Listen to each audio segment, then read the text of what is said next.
Hello everyone and welcome back to the Initiative Order for our next session of Carnaby Street Case Files, our premiere Call of Cthulhu RPG show. Thank you all for joining us. Before we get started, a few little bits. First off, I'd like to introduce our wonderful guest players that we have with us today. We have the wonderful Kirk Caceres and Jason Charles Miller. Thank you very much for joining us. Hello. So we have some wonderful cast tonight. We have two announcements before we get going. The first one is from Ray. Hey, I'll make this short. Wanted to thank you guys for the opportunity for this. We just released our Dice Tower system on with our inspiration going on roamingplayergear.com. And for this week, if you use the code Carnaby20, you'll get 20% off. So there you go. Thank you very much. And our next Initiative Order announcement is going to be handled by Bree. Do you want to give it away? Awesome. Absolutely. So a couple weeks back, a couple creators in the Instagram community for tabletop gaming started working with me on a bit of a secret project. So to celebrate the Call of Cthulhu stream for Carnaby on the Initiative Order, we are actually going to be posting a giveaway of several products on our Instagram page, kind of in collaboration with those creators. So if you guys keep an eye out, Danny should be posting that actually shortly on our Instagram page. What's going to be essentially given away are going to be a set of dice from Posy Dice, a assortment of different Cthulhu-based minis from Faux-Bender 3D, as well as a amazing dice tray by Hungry Head Designs. So check out our Instagram, give us a follow, like that post, tag some friends in it. Their products are really, really beautiful. You'll have to go to our page to check it out, but it's definitely worth the time. So thank you guys so much for participating, Sarah, Timothy, and Andrew. It's been an absolute pleasure. Wonderful. And that is now live on our Instagram as we speak. So, before we introduce some new people to the show, let's have a little recap on last session to remind people of what happened previously. The group were dealing with a dead body situation. Someone was had died in Egypt following their work in the archaeological dig of King Tut's tomb. Their body was returned with some mysterious items that had needed to be brought back for further research and investigation. Upon that arrival at London docks, items were stolen, bodies were then discovered, and the group were tasked with investigating this on behalf of someone who was part of the research team. During that time, they encountered several dead bodies, a cultist, a corgi, and a creature of unknown origin that seemed to be able to phase between our plane of existence and unknown areas. Unfortunately, that creature had vanished along with the cultist that they had encountered. And that was a few months ago in game time. So a couple months have passed since then, and since your encounter with the creature and the cultist and following the death of Lord Carnarvon and Samuel Haversmith, who is the man who hired you for that job, the items you recovered have been passed on to British intelligence through Rubi. And during these few months, you've been continuing your research into a name that you managed to discover within the writings of the new prophet. And you've been struggling with your research. You've been trying to look for any sort of avenue that could come up with this information on this person. You've had a couple leads. Some of them have led you down a dead end. Some of them have led you to a more far right-wing underground parties that are going on in this current time frame. Those areas you pass on to the police. The kind of dead ends and gaps in knowledge have just left you baffled and dumbfounded. Additionally, you've been trying to research information on this creature that you encountered, this weird kind of formless, animalistic, elongated limbed, almost like a dog but massive in size, on all fours. And again, it's out of your kind of remit here. You don't have this sort of knowledge to hand. When you've been able to get some intel on the new prophet, it seems to run dry when you get close to finding a name or a location. Always seems to be one step behind in this level of investigation. But on a positive side, your relationship with Rubi has blossomed into a strong working relationship where she uses her reinstated position within British intelligence to gain access to areas of information that has helped you establish your position in the crime-fighting and mystery-solving world. Following your previous encounter, British intelligence have actually aligned themselves to aid your endeavours through Ruby and her links to you. So you've had an upgrade to your office. You have new furnishings now. You're not using the second-hand furniture you acquired back when everything started. You've been loaned a car, so you now have transport and you're not walking everywhere. And additionally, you now have access to some police facilities within London. So you've been given access to the armoury, the lab, the morgue, and the archive. Which hopefully will help you. Probably not. So, Hinted. so now to the present day. It is Monday morning, and you are back in your office following a weekend on the town celebrating Edith's return, as she's been away working on a case with some medical professionals in Birmingham. Your heads are foggy, your joints are aching, and you're kind of sat around and Ruby. You arrive at the office with a sealed envelope you've received from one of your contacts at British Intelligence. All right, I like to open it then. Yep. So you kind of stand there, open the letter, and read inside. And the letter explains that an officer from the Joint British Intelligence and US Task Force will be attending your offices Monday morning at 11 a.m. To be a liaison between Carnaby Street Investigations and British Intelligence. And it is Monday morning. You look at the clock on the wall. It is 11:25. You kind of look round for a minute and look. And then you hear a set of rushed footsteps approaching the door from outside. Door handle opens, and a little out of breath, but quite, formally, a gentleman steps in wearing a grey suit, grey fedora, a set of glasses, and a familiar bit of facial hair. And Kirk, would you like to introduce yourself? Hi. Oh, sorry, I'm late. Okay, I'm in the. Huh? Oh. What are you doing here? I was told to report here. They didn't tell me much. This is the right location. Is this what's the address here? I'm sure this is it. Evidently, you made it here. Okay, this is this a game? Is this something that you're playing a game on me? What are you doing here? Why would I be playing a game with you? What are you doing here? This is the office that I work in. What did you do to your hair? I cut it. Oh, I almost didn't recognize you. Well, that's good. It looks good. It looks good. Well, Thanks. so I was sent here.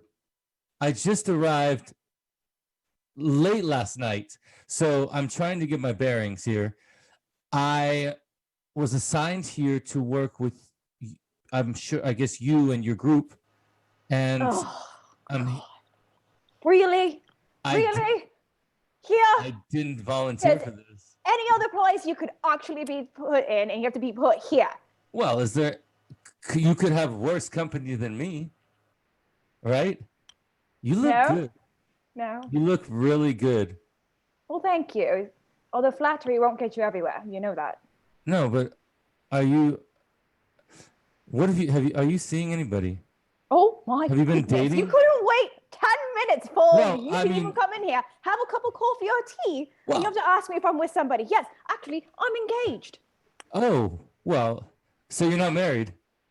Not yet. Okay. Well, that's a good thing. So we're going to work together. And where should I set up my area? Is it in here? Is this my area? Is this my office? I didn't know that you were going to even have an area. I just found out about 5 minutes ago that you were barging in here and working with us. Well, I just found out right now that I'm working with you, and I'm very excited. This is going to be a lot of fun. I think we're gonna do good things together. Oh dear. Okay. Well, so there's a desk back there that you can set up. Is there a really awful looking desk? Yeah, I mean, you've had new furnishings delivered to the office, but some of the old stuff is still kind of in a corner, ready to be taken out and trashed, as it were. Yeah, so there's a corner back there. It's a little dusty, but I'm sure you can clean it off just well. So I grab a chair. Can I grab is there a chair close by? Yeah. I grab a chair and I pull it up to her desk. And are you sitting? Is she sitting? Yes. I pull my chair up and I sit next to her. I think I like this will do for now. Is this okay? Can I sit next to you? Yes, I guess so. And I'm really enjoying my tea here. And so can I give her a hug? I would love to give you a hug. I haven't seen you in years. I missed you. You look beautiful. Thank you. And there's that smile. That smile. You see, there's that smile. I'm the only one on the planet that could ever make you smile like that. Yes, so please stop doing that because the rest of the people in the office have never seen me smile like this, okay? Okay. Edith is going to lean over to Dot. How long exactly have I been gone for? There's a lot of things that I feel like I need to catch up on. Well, just 1 minute, okay? I promise I'll catch you up on this, but I really want to see what's happening right now. So I look around and I see everyone staring. Is everyone staring? Uh-huh. Hi. And I want to go up and introduce myself to Dot. Hello. My name's August Kirk. It's a pleasure. And your name is? I'm Dot. It's very nice to meet you, August. Nice to meet you. And what do you do here? Oh, what is your position? I guess you could say I'm the resident photojournalist. And she kind of like leans over, holds up a camera. And... Oh, and I pose. You don't mind? I did some modeling back in my time. Oh, okay, really? Is that so? Ruby, you didn't tell me you knew a model. And she'll start like trying to take some pictures. There'll be an obnoxious flash though. That's because he's a small-time mortal. Oh. Emphasis on small. Well, it's lovely to meet you, Mr. Pleasure Kirk. to meet you. We could do a photo shoot later. And I walk over to Edith. And hello, my name is August Kirk. What is your name? My name is Edith. Nice to meet you. meet you. She'll bring her. She'll put her hand out to shake his hand. Still looking very curiously at August and also Ruby at the same time, very confused. Like, So I take your hand and I give it a nice kiss on the hand. It's a pleasure to meet you, Edith. Pleasure to meet you too, August. Sorry, And where are you from? I'm from New York City, the United States. Oh, interesting. Yes, I was sent here by our mutual friends to work together for a while to assist you with some things that they think you need some help with. Oh, okay. Awesome. Have you met Alan? No, I have not met Alan. Where's Alan? And she'll lead August towards Alan. This is Alan. Hello. Alan, how are Nice. you, sir? Nice to meet you. And It's a pleasure to meet you, Alan. You've got an incredible energy about you. Very powerful. Absolutely. Actually, have you met my good friend Edward here? Edward, please. I'm gonna also watch and pay attention to this. Wow, everybody's just coming out of the woodwork. There's just people coming from everywhere. Edward, nice to meet you, Edward. Good to meet you too. Your name was August, was it? Like the month? August, yes, August the month. Correct. All right. So you seem to know Agent Sitwell pretty well. What's that story all about, if you don't mind me asking? Well, she was in love with me when we were dating many years ago. I'm sorry. That hard ass actually felt love at one point. Oh, you must not. Has she never shown you? She is a very loving, caring, amazing woman. The hard ass, I don't know that side of her. Wow, that's a side I love to see. It's quite frightening. I wouldn't recommend it. No, her and I, we had a thing a while back, and she broke my heart. She hurt me. Oh.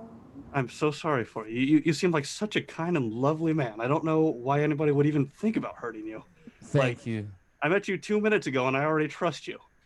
It's crazy. Thank you. I just, sometimes we just meet that one that just sweeps you off your feet, and you never quite get over them. But I'm happy to be here, and I'm sure her and I could be wonderful friends through this relationship we all have here together. So it's a pleasure. I'm looking forward to working with everybody. Likewise. Right, August, did you actually come with any sort of paperwork or a mission for us to work on instead of you just talking to everybody? Well, I'd like to introduce myself first so everybody knows me. And then now let me get situated first. I'm going to set up right here. And I go back and I sit next to her at her desk again, right next to her, shoulder to shoulder.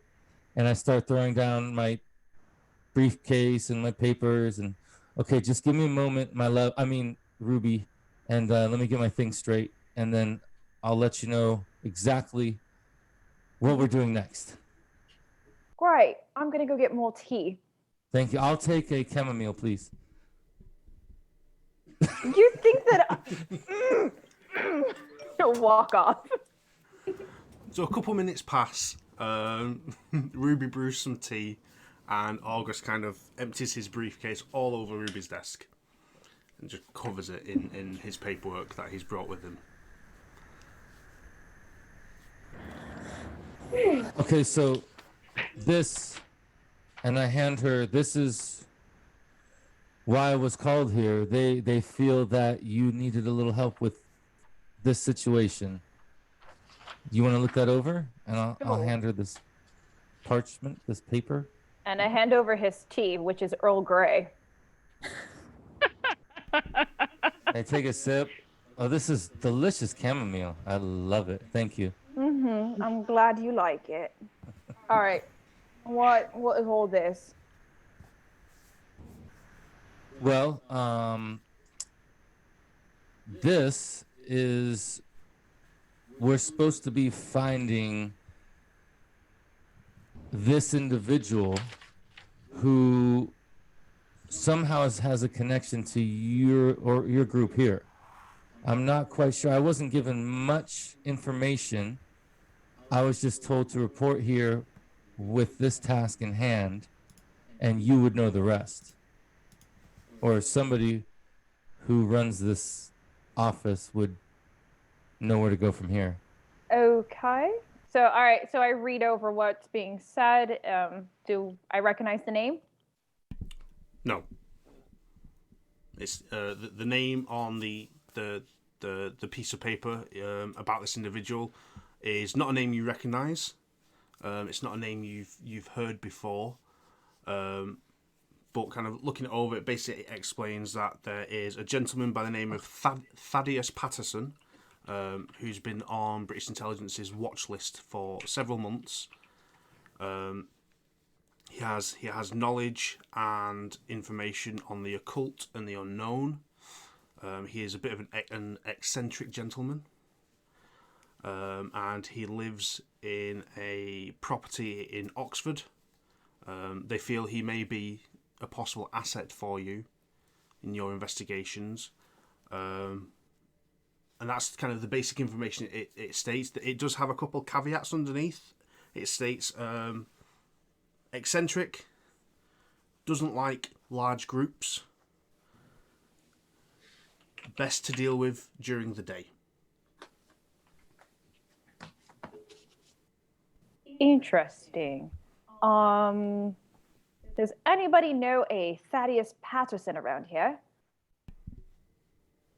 No. Do. Apparently he's a bit of a eccentric fellow, and I believe we should probably go have a word with him. However, he doesn't like big crowds, so we're gonna have to be very strategic as to who goes to speak with him. Ooh, that's fair.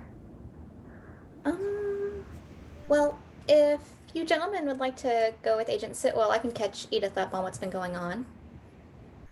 You look tired too, Edith. I don't mean that as an insult, but you look Oh, very. yeah. Long Well- shifts. I'm always tired. This Thaddeus doesn't like large groups, right? So perhaps we should just send the two agents out together. I'm sure they could use some catching up as well. It seems Oh, like Edward, what a wonderful idea. You must be a very brilliant. You're the most brilliant one in this office. That is clearly I love the the brains idea. of Yes, this operation.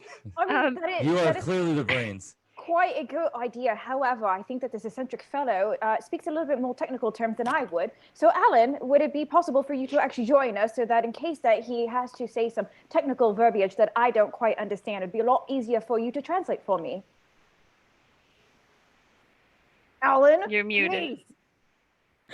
please. I can't hear you. Words. While you're trying to figure out, Edith will kind of look at Ruby, just kind of give her the eyes to see, like, trying to feel out the situation. Doc? Maybe I should just head with them. We can catch up in a minute. Okay, And she senses like Ruby's urgency and unwillingness to go alone with her new friend, so she will tag along. Oh, Edith, no, it's okay. You could stay here. We'll be just fine. We can handle it. The two of us, we've did many things together. We could pull this off. I mean, we could blend in really well, the two of us. August, I agree. She'll just kind of like to like Ruby and like turn to August, and she'll kind of like put her arm around him and kind of walk him away from Ruby a little bit and be like, listen, we still have a case to solve, so you guys can catch up, and if I just tag along, if you want to talk to her, then I can do the investigation work while you kind of catch up. Oh, is that to me? Yes. Oh, sorry, I didn't realize you pulled me aside. Oh, okay. That sounds wonderful. Okay, we could do that. Okay, perfect. And then she'll like turn around and turn back to Ruby and be like, I'm coming. So, Okay. did Alan still? His sound's not going still. That sounds not. So, Ruby, you know this area well. yes, darling. Where, when you say those words to me, I melt. All You have to right. be careful how you speak to me. Agent Kirk, where exactly? What are you trying to do? You want me to? Well, I was thinking we could go look for this gentleman in a place. You know the area, the neighborhoods, the city well. Mm-hmm. Where would you recommend? I think you and I we could blend in very nicely as a couple wherever we go, and no one would ever know. And I put on my arm. Look, remember when you used to put your arm through mine?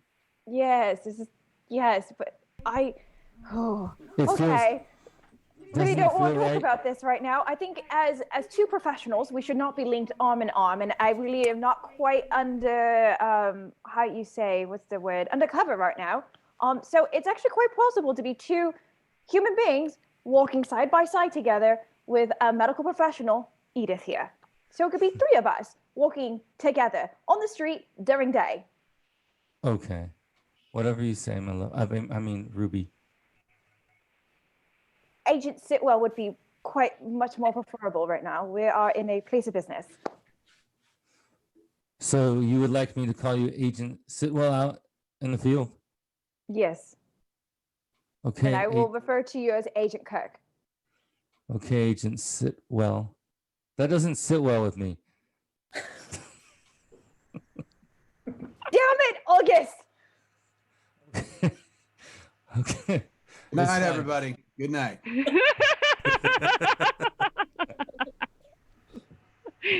Let's go find this Thadious Patterson. What do you All right. recommend? Okay. GM, do we have an address for this Thadious Patterson? Yes, in the little dossier about him, there is information on where he lives within Oxford. You do have a car now, so you are able to make your way there. It only takes probably half an hour to 40 minutes of a drive. Do we have a driver, or is one of us driving? One of you will be driving. They give you a car, but they've not got the budget for a driver.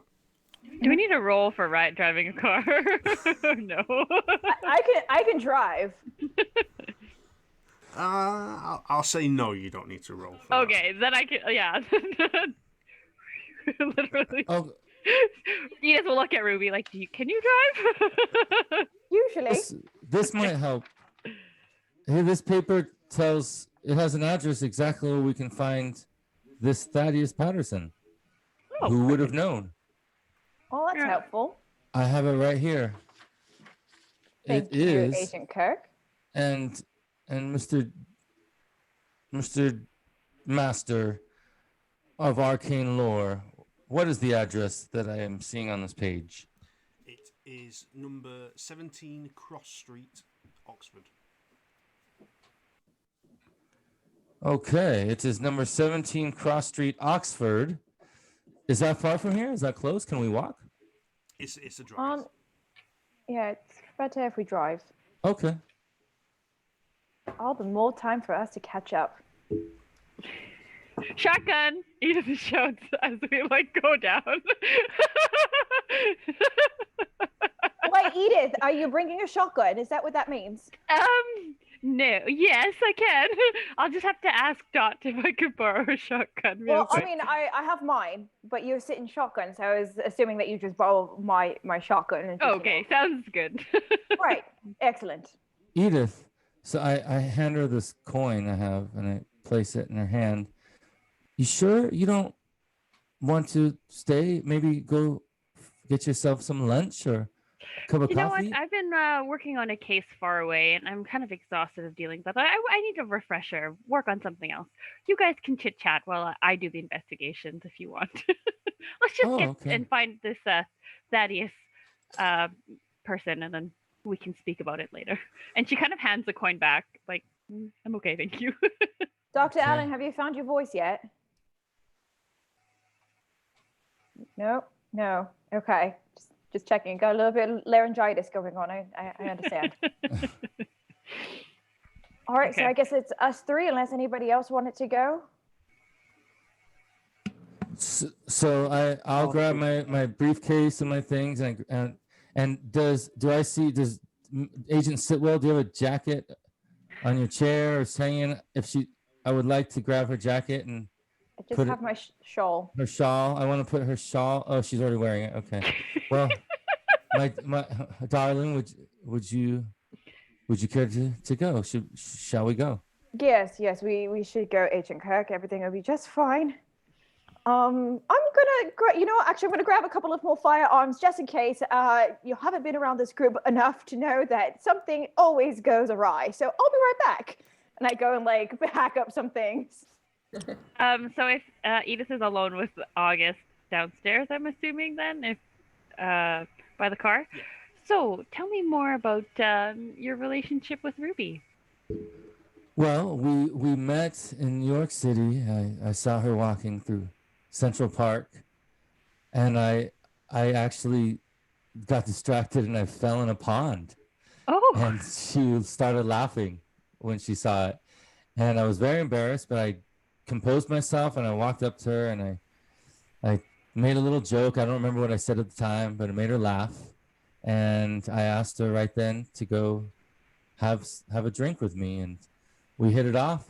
We were together for a very long time, and we fell in love, and I'm still in love with her. I am still in love with her. She broke my heart. I never thought I would see her again, and this is just coincidence that I'm even here. If I could have had the choice to choose this, I would have chosen this, but I'm here, and it's wonderful to see her. All right. So I got some handguns. I got an extra shotgun. Might have a couple of.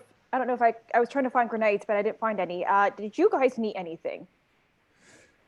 I have some things. I think I'll be fine. I have a hatchet and a pistol, and I have these. Excellent. Thunder and lightning. Got it. Yes, 100%. Okay, let's head off, shall we? Yes. And Edith will sit shotgun. So you two, this is one of your vehicles? One of you owns this, or is this the company car? Yes, it's the company car. Oh, it is. Okay. Do we have a driver? I'm driving. Oh, no. My dear, I will drive. You should not drive. Sit in the passenger seat and relax. And I will drive. We already arranged this. I drive, and Edith is going to sit here and take shotgun, and you're going to sit in the back, and you're going to be a good lookout.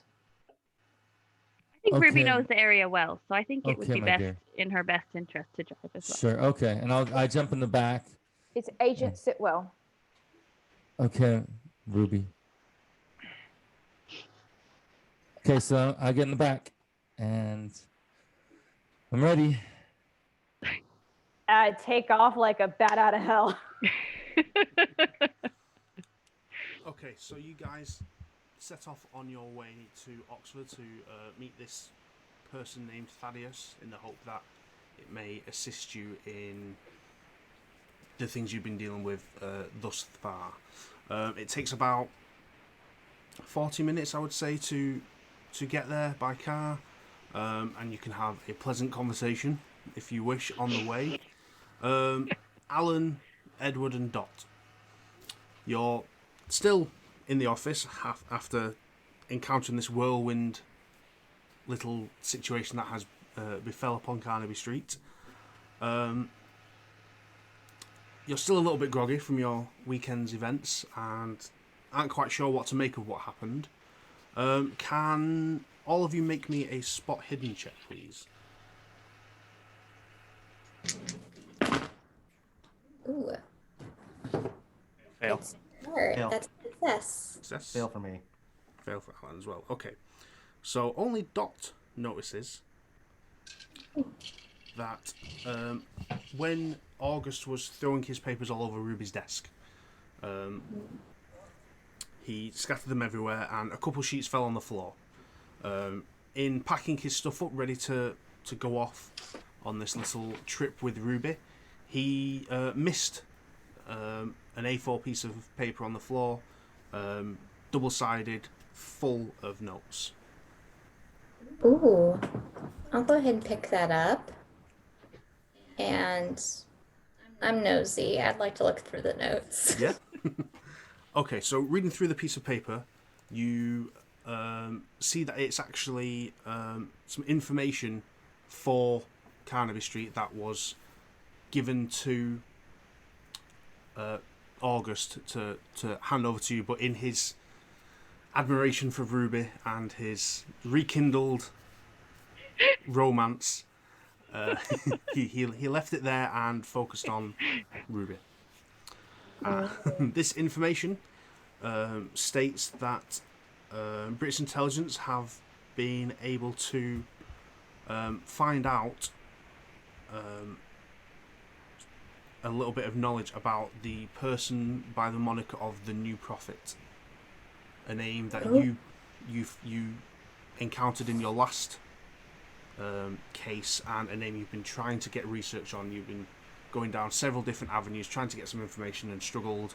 Obviously Ruby's tried to assist as well, and British intelligence have actually come up with a little bit of knowledge for you. That information basically states that some British intelligence agents have found this name used several times in groups that they've been watching, be these groups on cult activity or possible far right wing gatherings. There's been no identification made of this person, but they have been using some good work by the agents on the front line. They've been able to get a lead on a possible meeting location of a group of individuals, one being the New Prophet. And the last little bit of the information states that you are to contact an agent by the name of Dawson Mills on Fleet Street for further information, and introductions. And that's everything, all the information on that bit of paper. Understood. So as Dot initially picked that up, she would have been kind of trying to be stealthy about it from Alan and Edward and just sort of like putting her back to them as she's reading through it, but she'll share that information. Combine the tea of August and Rubies and just drink it and kind of look over. So, oh, what you got? Some information on the new prophet. I think Agent Kirk was a little preoccupied as he was here and just hadn't read through it yet, but it seems there's going to be potentially a point of contact for us, Dawson Mills on Fleet Street. Dawson Mills. So, I don't know, just good information. I mean, I know Ruby'd been looking into it, but it seems we actually have a start now. Should we go? I mean, we can, or do you think we should wait for them to return any information about this Thaddeus person? I mean, we can probably leave a note. And as I'm doing this, I'm going to slip Edward a $5 bill for the previous. Well, I'll tell you later. So yeah, we could probably leave a note and head that direction. I'm sure that would be a. I mean, Edward, what do you think?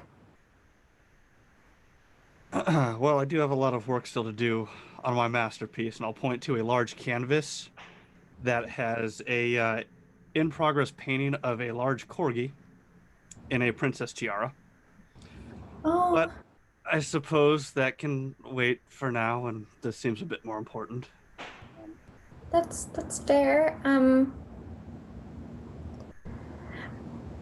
Forgive me, but every single time that our team splits, things happen, and you two get along very well, but I'm a little nervous about leaving without the rest of the party.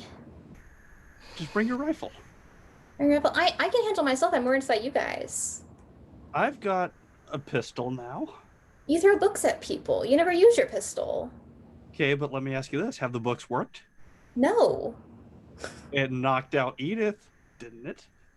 It did. It also hit a dog, and she's going to point at the painting. So... That's why I'm painting the beautiful memorial. And that dog was in attack mode and charging me. You saw it. It was a puppy. Now, I don't know how things happened for you back in the States, but when I was back there, we would just go hitting dogs.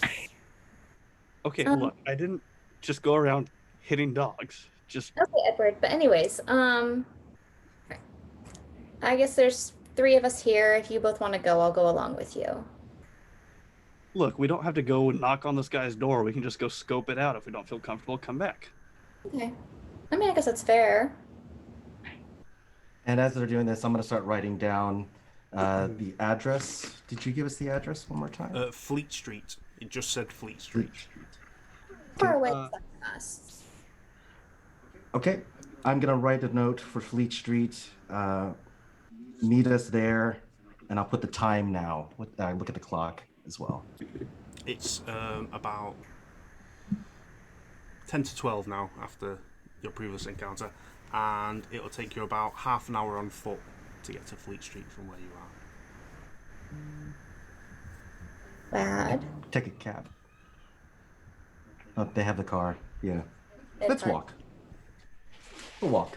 It's nice out. Yeah. We'll walk over. You got the bag of guns, just in case? Oh, I've got something far more dangerous than that. And I bring the bag of guns as well as my medical pack. You know, I think we've each got a firearm. Maybe leave the bag of guns here, just to be less conspicuous. We do have a safe we can put them in. That's fair. Understood. I'll leave the guns, and I'll also open up my medical pack to put the guns that I also put in there. And I'll close my medical pack and walk with them as well.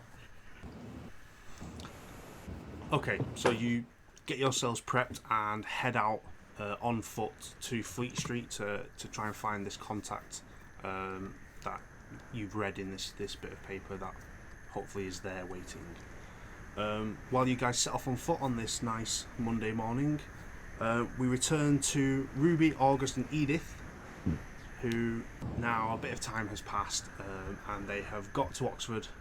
They've got to Cross Street, and they are pulling up outside the house of one Thadious Patterson. As you exit the car and look at the house, it is a detached house. It needs a bit of repair. Looking at it, it seems like it's not been well maintained. The windows are the curtains are shut. They appear very thick, dark drapes covering the windows. Again, it's every window downstairs, upstairs is all covered, and the front door appears to have several locks down the side of it. The garden out front is very, very unkempt, covered in weeds, brambles, bushes. Just not a very pleasant, inviting home. But this is the house that you've been led to. Are you sure this is the right address? I mean, it says it, although it's missing a couple of numbers up there. I'm sure this is it. Okay. Well, this must be. If he is a recluse, as they said, or he likes to be alone, maybe he doesn't take good care of his home? I don't know. Should we try to knock? Yes, Agent Kirk, why don't you try go knocking? And I don't think twice. I walk right up, and I want to smell. Do I smell anything? You can smell the garden. The garden's, I mean, it's full of weeds, but there are a few flowers on the end of those. There's a little bit of a perfume scent from them, but there's no real smell coming from the house on the outside. Okay. Anyway. Edith will kind of hang back with Ruby a little bit as August kind of goes up. We don't want to bombard him with too many people, I think. So I'm going to knock on the door. Clack, click, clack, click, clack. No solicitations. Or slams in your face. Mr. Patterson, I shout through the door. Mr. Patterson, is this Mr. Patterson that lives here? Whatever you're selling, I'm not buying. Well, I'm not selling anything. I came to have a conversation with Mr. Thaddeus Patterson, correct? Thaddeus meaning gift from God. Am I correct? Is this the Thaddeus Patterson I've heard so much about? Your reputation is global, Mr. Patterson. I've come all the way from New York City to have a conversation with you. Door creeps open this much. I may or may not be Mr. Patterson, the one you so eloquently described. But if you perhaps could give me, tell me your business, I will give him a message. Well, tell him that Mr. August Kirk, who is myself, is a fan of Mr. Thaddeus Patterson. I am a fan. And I came all the way here. I just happened to be in town. And I wanted to just shake his hand and tell him I've admired everything he's done for everybody that he's worked with and had an impact on. Well, why didn't you say so in the first place? Flattery will get you everywhere, my dear boy. Shake my hand. Oh, and what is your name, sir? My name is Thaddeus Patterson, the one and only. I my apologies. I didn't recognize you. Your hair looks amazing. The last time I saw a photo of you. No photos. I've never. Whatever facsimile you think you've seen of me is just an artist's rendering. I've never taken a photo in my life. Would you mind meeting my sister and my wife? They're just down back here. My sister and my wife. Would you mind? They're fans as well. Can they come meet you as well?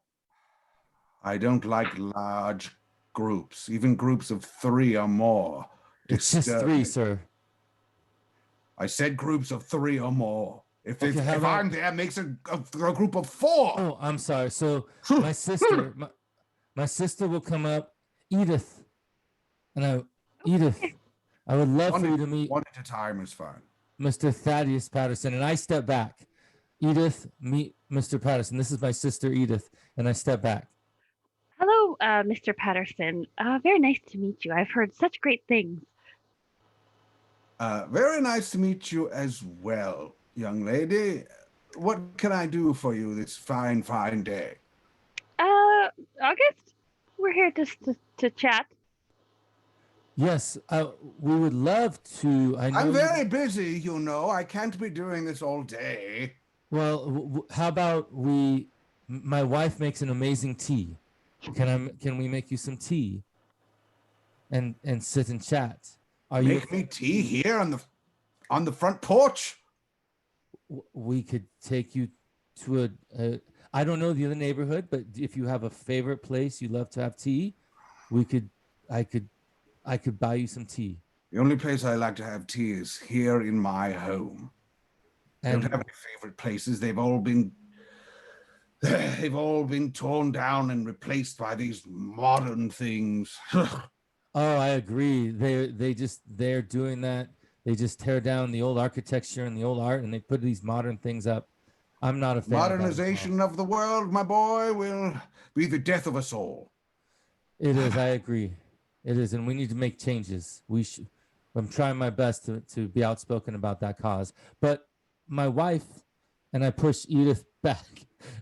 Edith, sis, and I wave my Rubi. I would love for you to meet my wife, the most beautiful, angelic, glowing female I've ever laid eyes upon. I am so blessed. Meet my wife, Rubi. This is Mr. Thadious Patterson. Mr. Patterson, it's very nice to meet you. Oh, your reputation precedes it yourself. Apparently so. Well, very nice to meet you, Mrs. Kirk. Yes.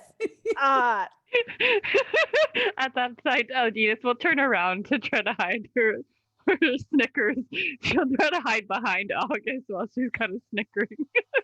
So about that tea, apparently he said that I'm very good at making tea, but there's a really great secret here is that my husband here is far superior at making tea. You should have him make some tea for you. And we can sit down and have a light chat. How do you feel about that?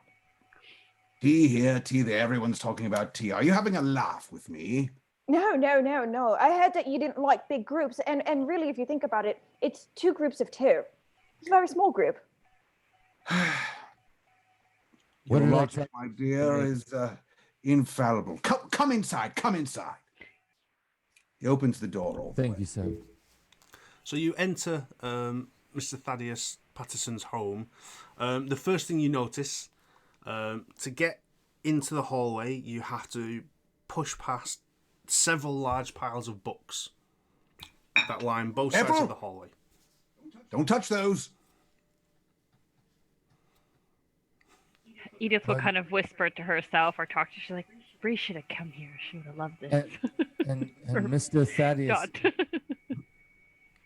have you read all of these books? Why, of course I've read them. I've read them, and I've read them backwards and forwards. In fact, I've memorized all of them. That's amazing. That is such a feat of its own. I admire this. It's like a library of knowledge in here. When you put your mind to something, you can accomplish anything. So as my wife said, I will make the tea. Just show me where to the kitchen. Yes, very well. Follow me to the kitchen. So GM, I'd like to kind of investigate his area or like our surrounding. Is there anything that like would be out of the ordinary? Anything that I would maybe kind of recognize from past experiences? Yeah, so roll me a spot hidden check.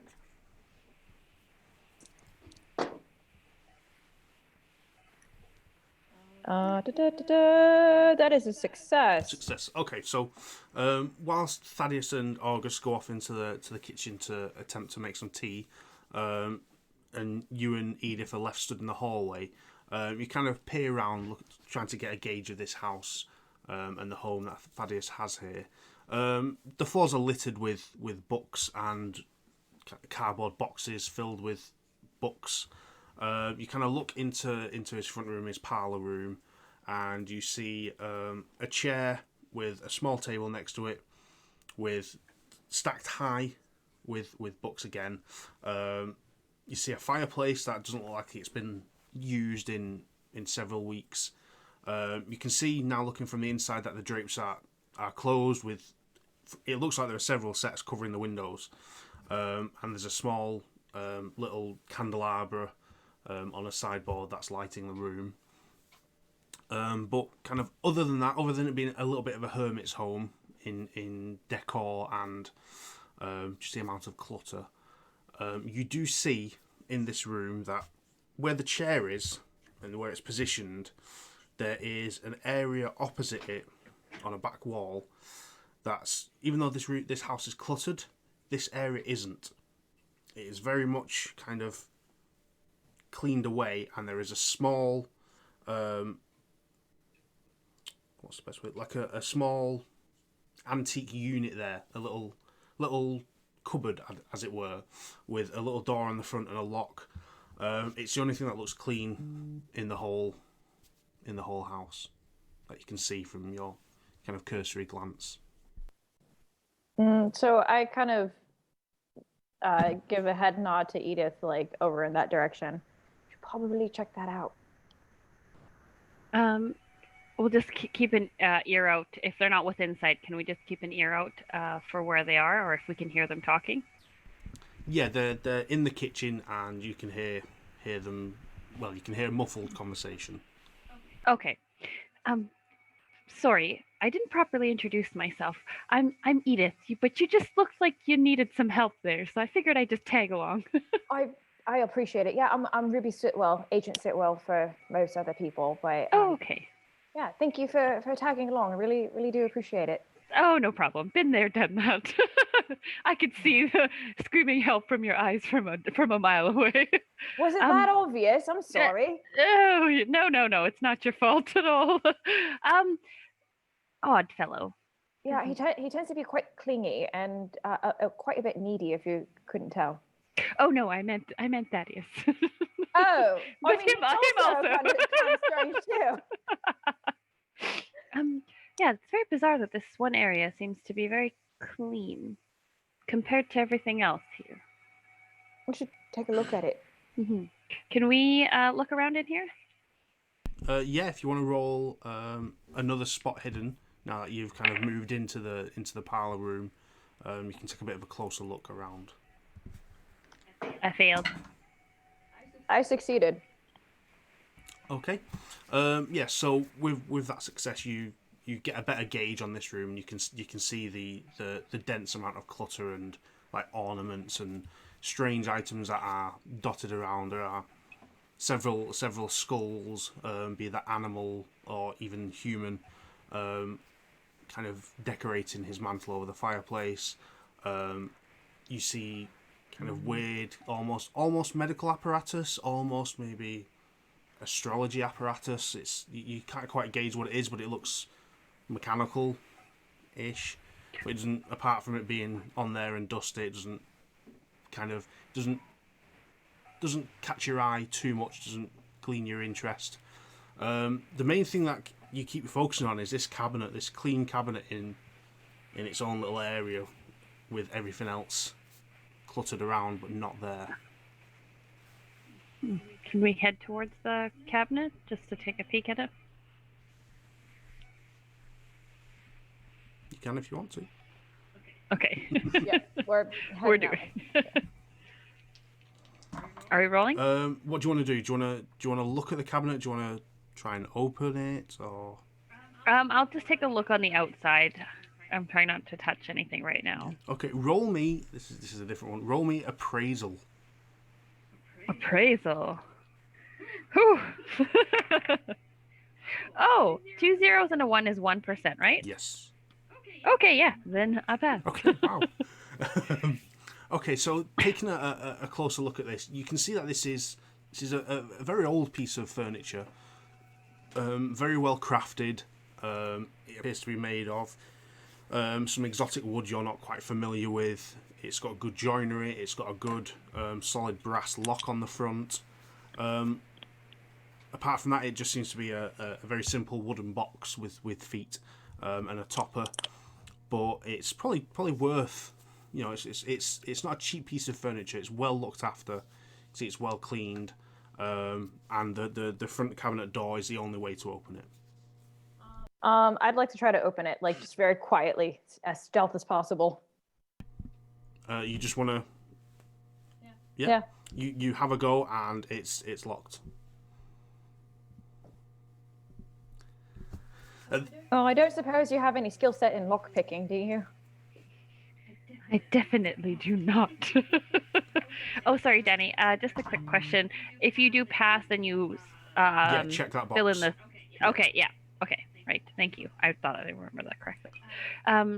It appears locked, but let's just maybe just wait to see when they come back. Maybe he can give us some more information. All right, sounds good. Yeah, and a few moments later, you hear a bit of a clatter in the kitchen. Careful! Oh, I'm sorry. That was hot. It was hot. I didn't realize how hot it was. It's tea. Of course, it's you're right here. And as I'm trying to talk to him, I realized that the other two didn't follow. So I'm talking to him, and I want to look down the hallway while I'm talking to him to see if I could see them. So here is your tea. Tell me, what do you do with most of your days besides reading the books? Do you write books as well? And while I'm doing that, I'm trying to see if I could see them down the hallway. I thought you were a fan of mine. Is this some sort of ruse you're giving me, sir? Of course not. I just have you read any good books? I mean, written any lately? I read books. I write books. How about music? Do you play music? No, I don't play music. Music is a waste of time. Music distracts me from my studies. But music. I do not perform, write, or listen to music. Oh, okay. I love to listen to music, and I have a Victrola that I play while I write. How's that working out for you? It's working out very wonderful. I've written a few things myself. I'd love to send them to you one day and get your opinion on my writings. And so do I see them? Can I see them down the hallway while I'm talking to them, or because I'm curious now why they didn't come, why they didn't follow. From your position in the kitchen, looking down the hallway, you can't see them as they've kind of stepped out into the room adjacent. You can hear a little bit of shuffling in a room. You presume it's them. Okay. And I shout, my dear, is everything okay? The tea's ready. I shout down the hallway. My love, the tea is ready. Sit. Yeah. Sorry. My coat or my shawl here got stuck. I will be over there in just a second. Okay. No. Of course. And so, Mr. Thaddeus. Yes. So, what is it these days? Since you don't leave this beautiful home of yours often, what is it that you prefer to do each day? How do you spend most of your day? I spend most of my days preparing for the end of the universe. Is that really what's coming? In what form should we be ready? Coming. The end is coming. And in what form? Near. And in your opinion, how will the end approach us? There are many signs. There are many places in this world where the end will be accelerated by events that happen within them. We are living on one of those lines directly. I've said too much. But Mr. Patterson, what do you recommend that we prepare ourselves best for the coming end? Make your peace with whatever maker you have and pray for mercy. So you've realized that you're going to spend your last days here in this home of yours? This is where you prefer? If I'm lucky, yes. At least I will be surrounded by things that are familiar to me. Yes, sir. Well, I appreciate you sharing that information with me. But come, let's go into the living room. Tell me why you've really come here. So I dropped my cup. Ugh. So I sometimes I have a klutzy bone in my body. I got it from my mother. Bless her soul. I'm sorry. Is there a towel or some cloth? Yes, back in the kitchen. Run along and get it. Sir, I'm sorry. I don't see it. Can you point me in the direction? My dear, are you almost ready? We're coming. Hanging right there off of the front of the stove. Grab it. There, I see. My love, we're going to come bring the tea to you now. Oh, okay, wonderful. I think I just got myself untangled here from all these books. Okay. And I will clean it up, and I grab the tea, and I follow Thaddeus down the hallway to wherever he's headed. Careful with those books. I wouldn't go snooping where you may not be able to recover from. Let's just say that. And whatever you do not touch that cabinet. What cabinet? You don't see a cabinet in there? Oh, this one. It's very lovely. Yes. Please stand clear. Right. Okay. Is there a better spot we could sit in? Is there a couch around here? Of course. There's so many books. I'm sorry. Next to my chair. Yeah. He grabs a few books, moves them away, takes the stacks of books, and reveals a small couch that the three of them can sit on while he sits on his chair. While I sit on my chair. She'll lean over to Ruby. There's furniture under here. Apparently. Yes. She'll kind of dust off like the seats like in between where like the books weren't, because there's a little bit of dust there, and she'll sit down like. Well, your doting husband can bring the towel from the kitchen to dust off the couch if need be. Oh, that's quite all right. Just a little bit of dust never hurt anybody. Can you get a towel for me? I really don't like to sit on dirty chairs. My dear, it's not dirty. Please don't offend Mr. Thaddeus. No, it's fine. It is dirty. I wasn't exactly expecting guests tonight. Oh, we don't mind. She can sit, and I kind of boop, push her. Do a little boop. You booped her nose. Boop there. She doesn't mind. To see your marital bliss brings joy to my heart. Edith is like snickering like in maybe there is hope in the world to see the two of you so in love. Perhaps the end of the world will not happen right away. No. Giving me hope right now. I really hope that maybe it does come sooner than you think. No, don't be like that. But anyway, more books to read and write. Please, tell me what I can do for you. Did you, ladies? Did you see this cabinet? What? This is amazing, Mr. Patterson, Thaddeus. What? Patterson. Where did you acquire such an amazing piece of art? This cabinet is intricate in detail and design. That looks Moroccan. Am I correct? Is It looks Middle Eastern, Arabic. You Egyptian?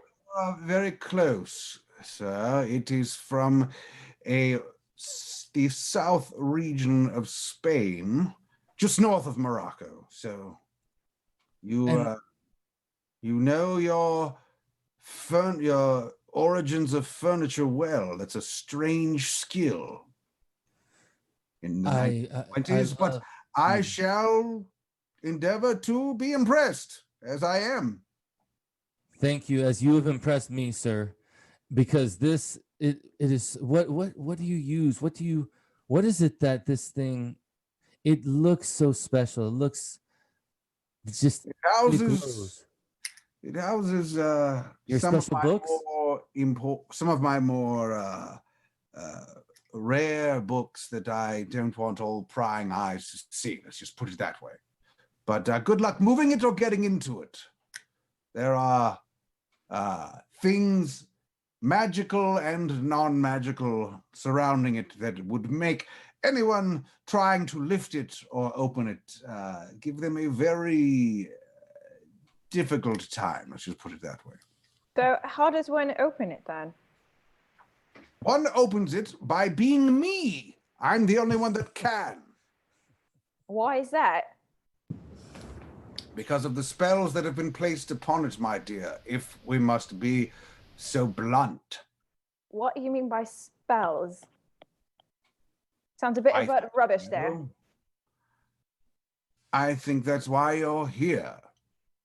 Actually, my husband's the one that's more of a fan than I am. I just think that is a little bit childish and gibberish. So explain to me, what exactly are these spells? My dear, sometimes she lets the mouth run away from her. Sometimes please forgive her. I apologize. My love, I think he misunderstands you. What she's trying to say is, how are you able? Are your spells incantations? Are they your words?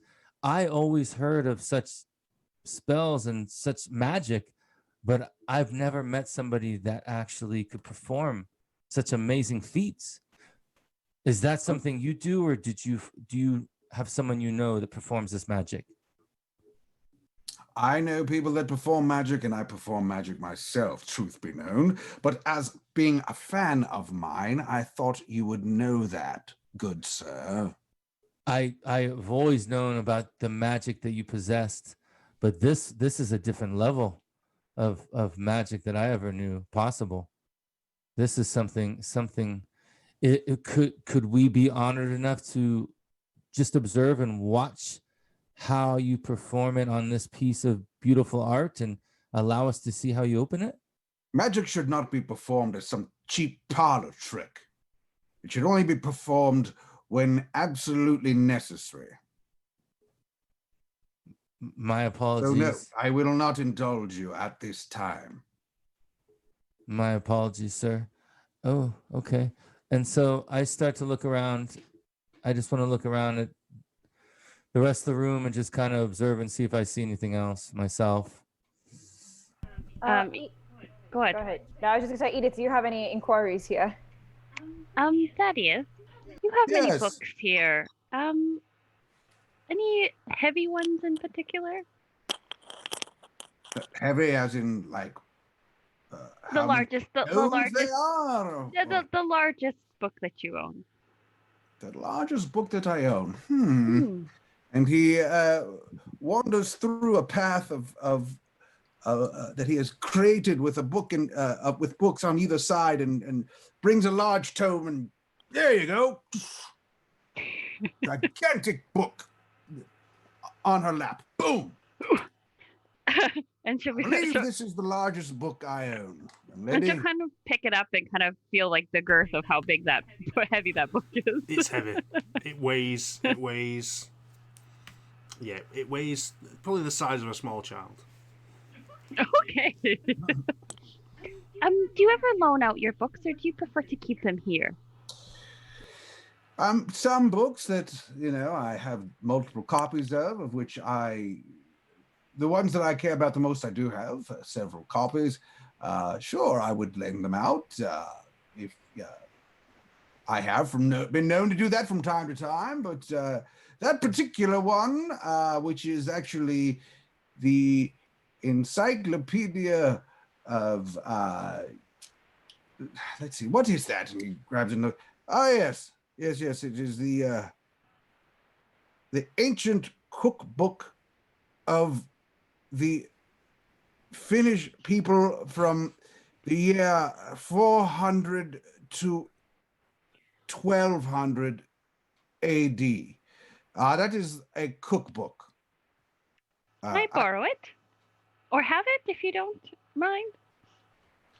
I would be willing to lend it to you, Okay, my dear, but I would need some sort of collateral. I'm not a library per se, and we have only met, and now you're coming into my home and asking to borrow books. This is a very strange day for me.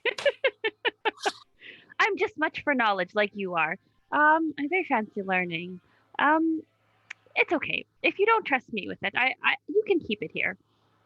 I was just curious. You just All have right. so Well, many maybe books here. perhaps if we become friends along the way, I'll be more inclined to lend books to people that I trust. For sure.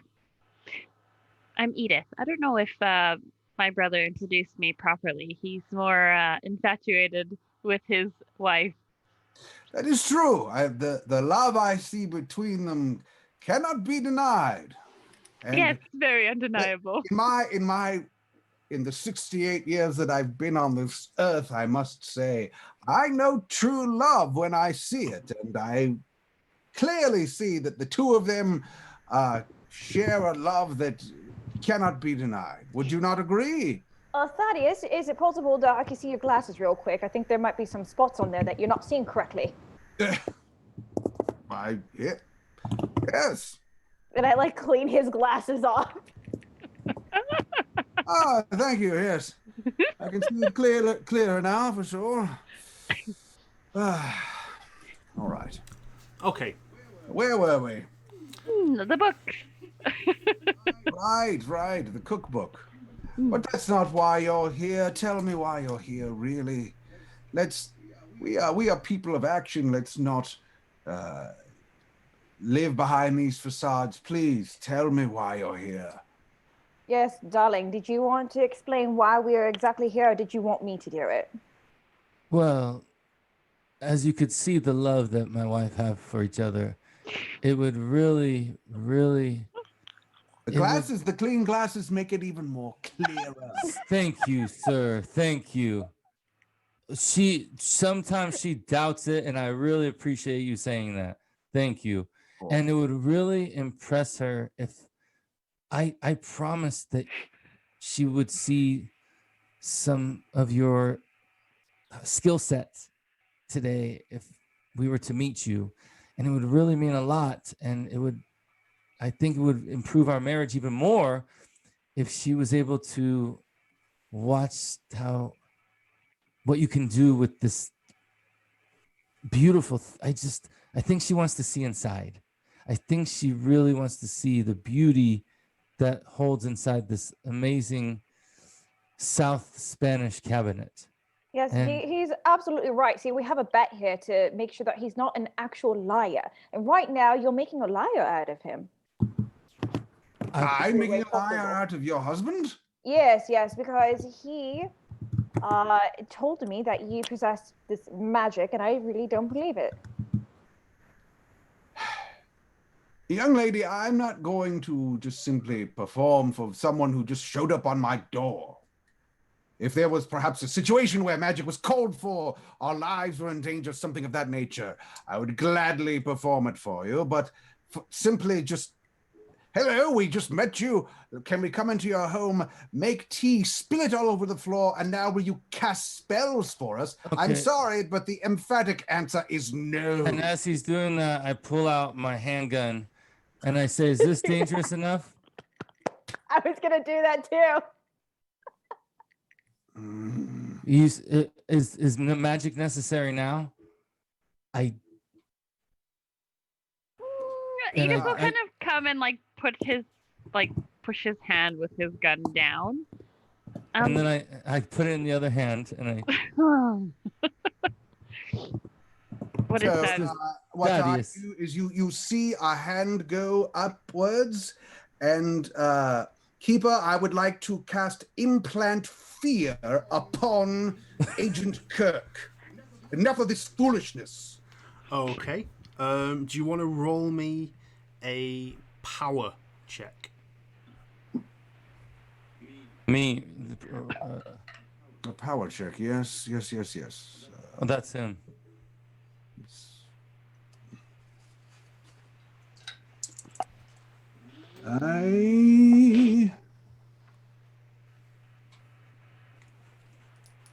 It's at the top. Under Right, characters. thank you very much. Thank you. For someone who has not played this game in many years, I'm a bit rusty, much like my character. I fail. I fail my power check, it would seem. Wonderful. So just mark off that you've used 6 magic points to start. Very well. And reduce your sanity by 5. With pride. And also... Okay, so you start... you raise your hand, you start reciting the incantation for the spell that you know.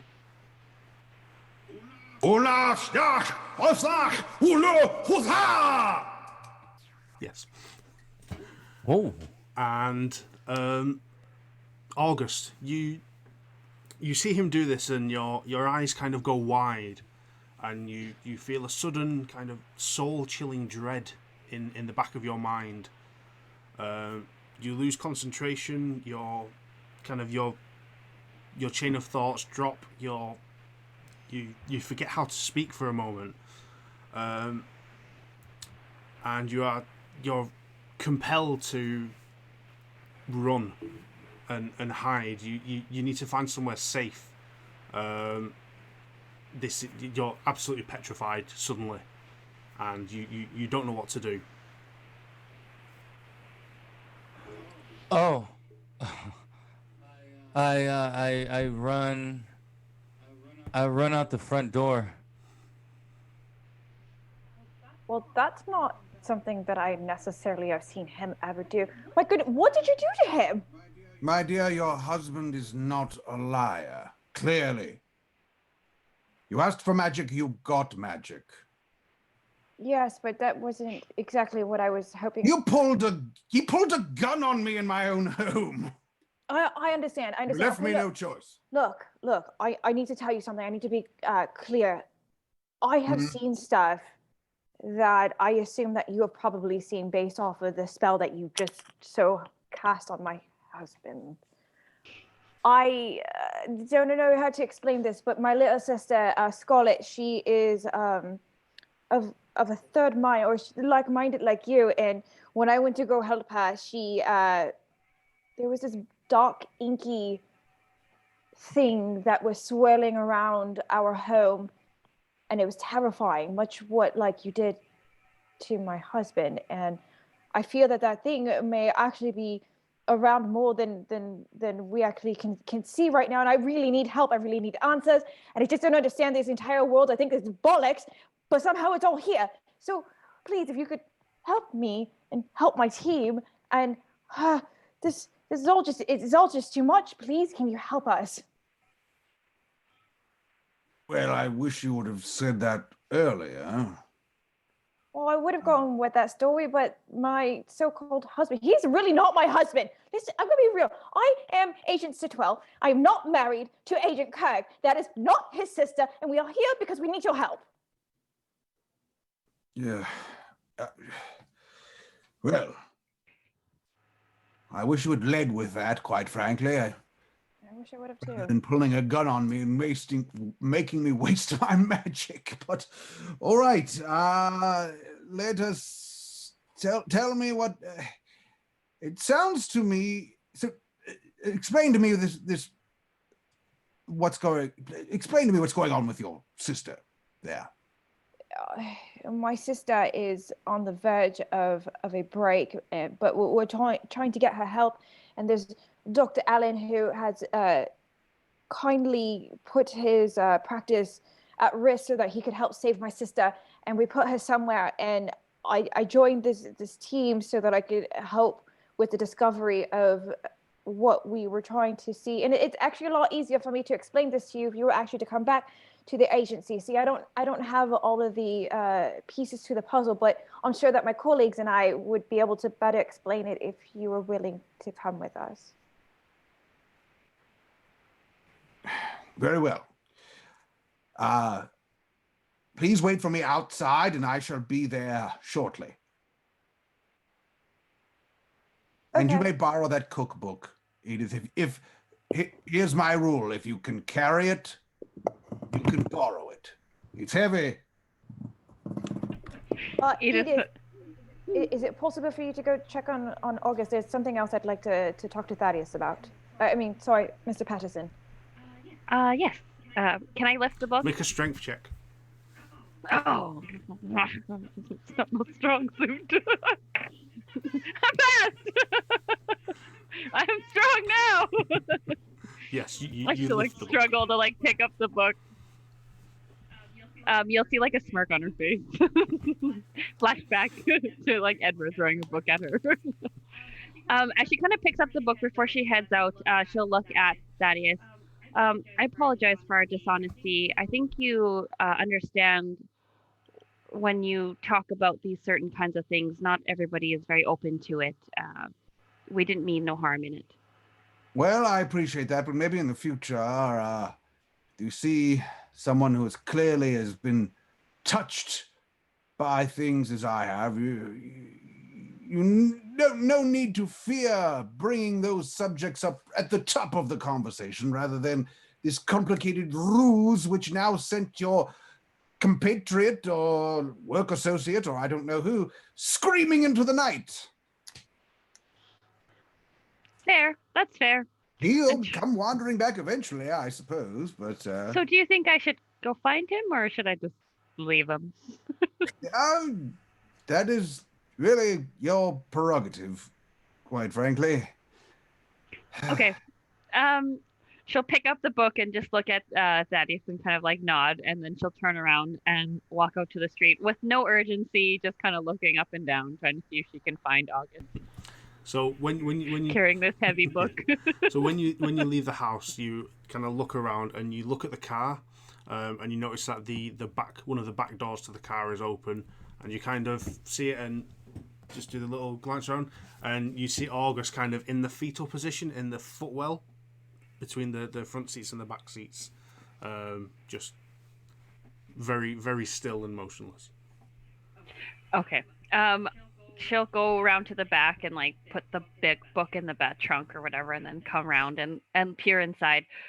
Are you okay? Huh? You're okay. And she'll close the door and sit in the passenger seat and patiently wait for Ruby. Thaddeus, or sorry, Mr. Patterson, is it okay that I call you Thaddeus? Mr. Patterson for now, please. Yes, sir. Mr. Patterson, there's more that I need to discuss with you, and again, my colleagues will be able to corroborate my story. But on one of our missions, we saw a person reading from a tome, I believe it is, speaking in a tongue that I don't really understand, and at a moment, there was this large black creature with long arms and long legs, and I don't even remember what the face looked like. It looked like it was completely featureless. And I remember it haunting my dreams at some point, but have you ever come across something like this before? Really? That sounds like something I'm familiar with. I would need more information, but it sounds like it could be a dimensional shambler. A dimensional what? Dimensional shambler. They are these strange trans-dimensional hunters. How do I kill it? Let me check my book, and I reach into my jacket and pull out a very large tome that probably wouldn't normally fit in my jacket, but it's strange looking. The book is covered in a hide of some sort. Yes. There are ways to banish it, but they can be killed by normal means if you're able to get them, but when they are entering or leaving our dimension is when they are most vulnerable, and that is when you can banish them. Interesting. I'm not quite sure I'm the type to be banishing anything. However, I do have a colleague that might be more up his alley. Well, and if I hadn't wasted my magic defending myself, I might possibly have been able to do that too. I don't know if I can at this point, but I'm willing to help and I'm willing to try. I greatly appreciate that. Is there anything that you need to grab? I apologize for holding you up here. No, this was all I needed. Excellent, then we shall be off. Okay, so Heading yes. out. So Ruby and Thaddeus, you get your things together and head out the door to meet Edith and August in the car. Clearly seeing August huddled up at the bottom of the back seat. Looking very frightened. I think. Do I see Ruby and Yes, you Thaddeus do. now? Keep him away! Keep him away! No! And I jump out. Where's Ruby right now? Standing outside the Yes. car. I jump across from the back seat across to the front, and I jump on her and I hug her. Keep him away from me. Keep him. And I'm holding onto her legs. I'm on the ground, and like I'm holding her. Don't. Why is he here? Why? What is he doing? Please. Calm down, Agent Kirk. Everything's going to be just fine. He's here to help us with a mission.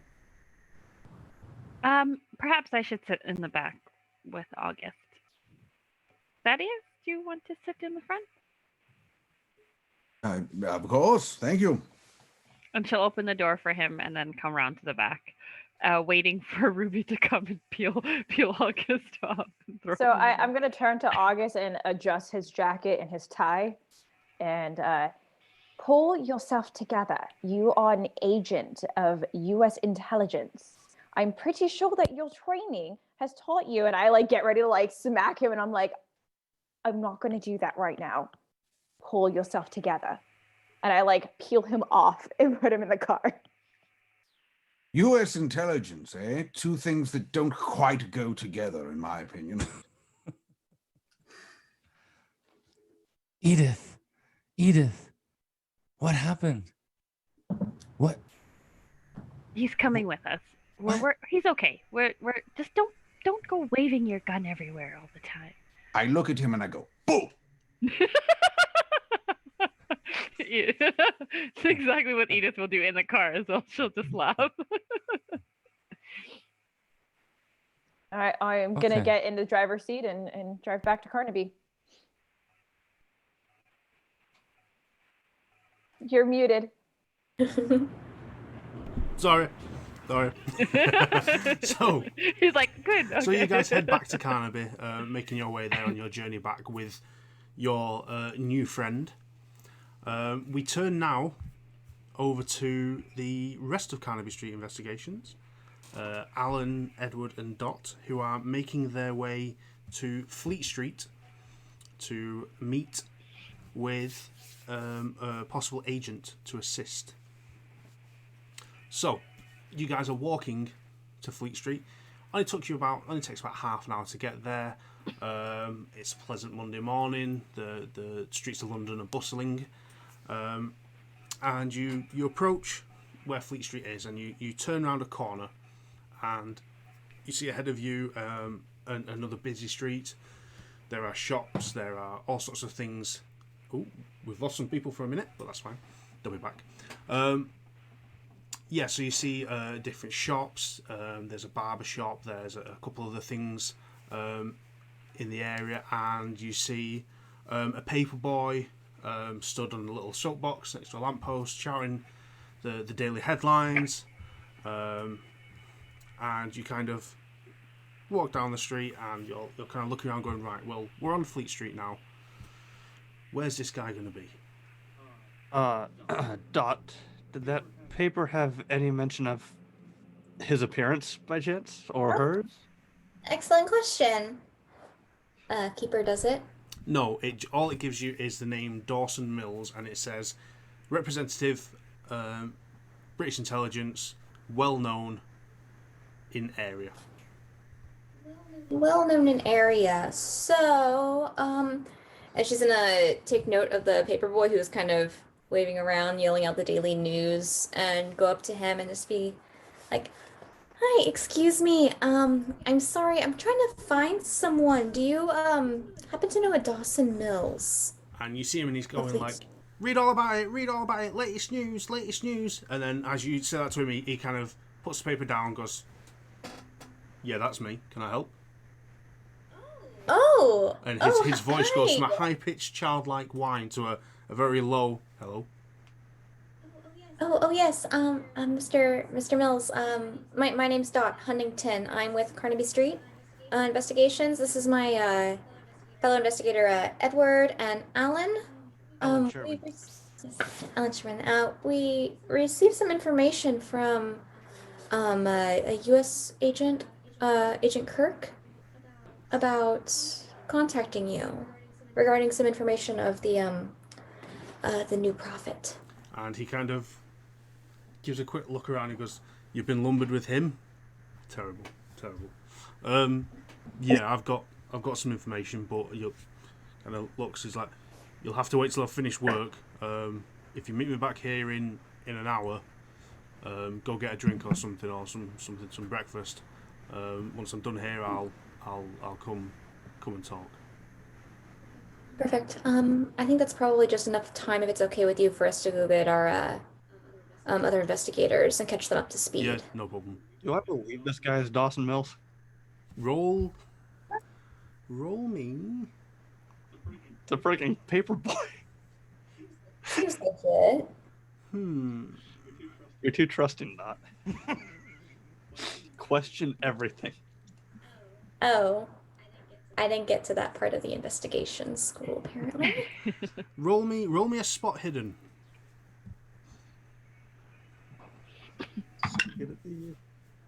No, that's a big No. fail. Could be. Well, I guess we don't have anything else to go off of, so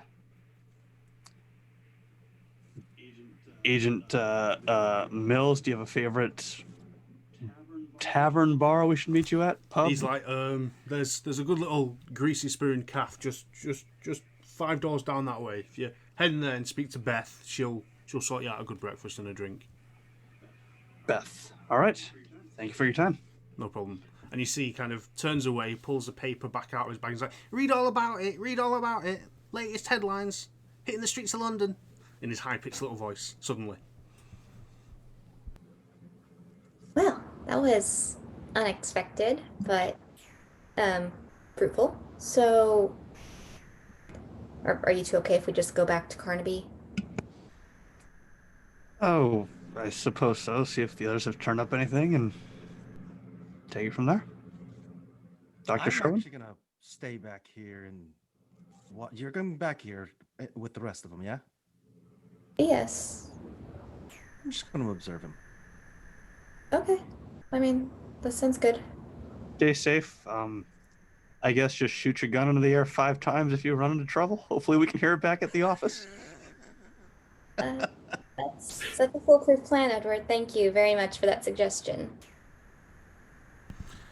Okay, so Edward and Dot, you make your way back to Carnaby while Alan stays behind. Alan, what is it you're doing while you're waiting here?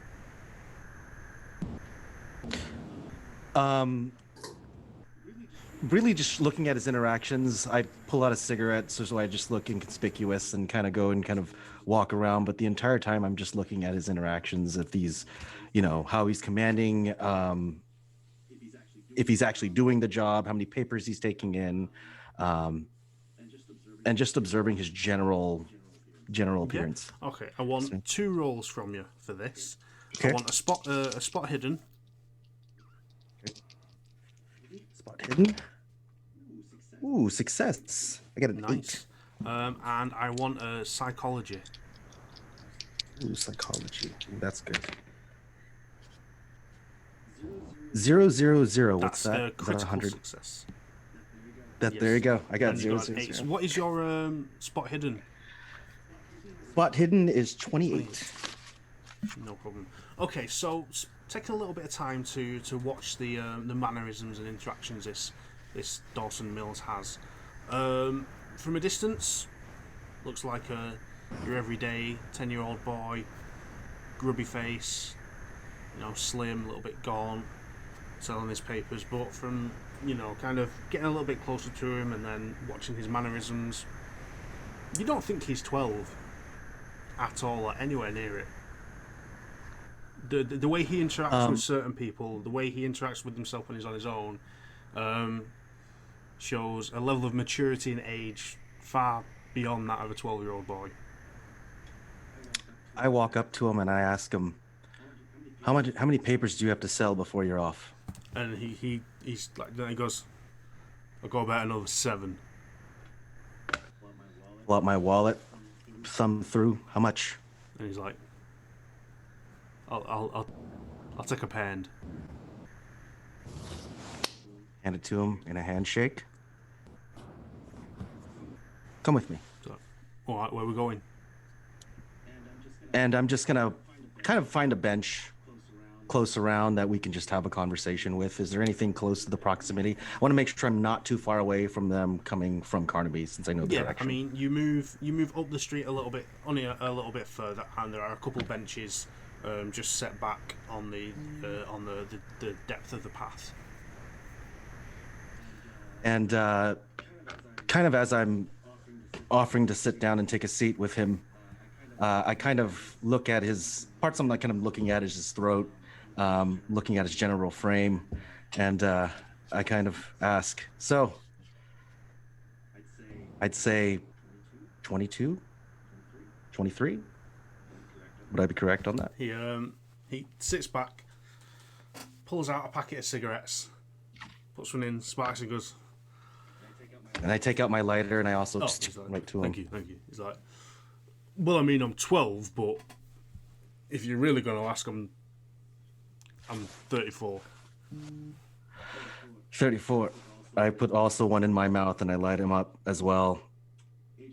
Agent Mills, Agent Mills, Dr. Sherwin, but my friends call me Alan. What would I call you? Just call me Dawson. Dawson. Nice to meet you, Dawson. Nice to meet you. Can I ask you a question? Shoot. So, I work for Carnaby Street. Actually, I'm here as a visiting professor, but I have to ask the question. We've seen British intelligence, the U.S. intelligence, and now yourself, obviously. Can I ask the question, what brings you here close to our beautiful city? I was born here. And I kind of smile and... I'm from here. Homegrown? Yeah.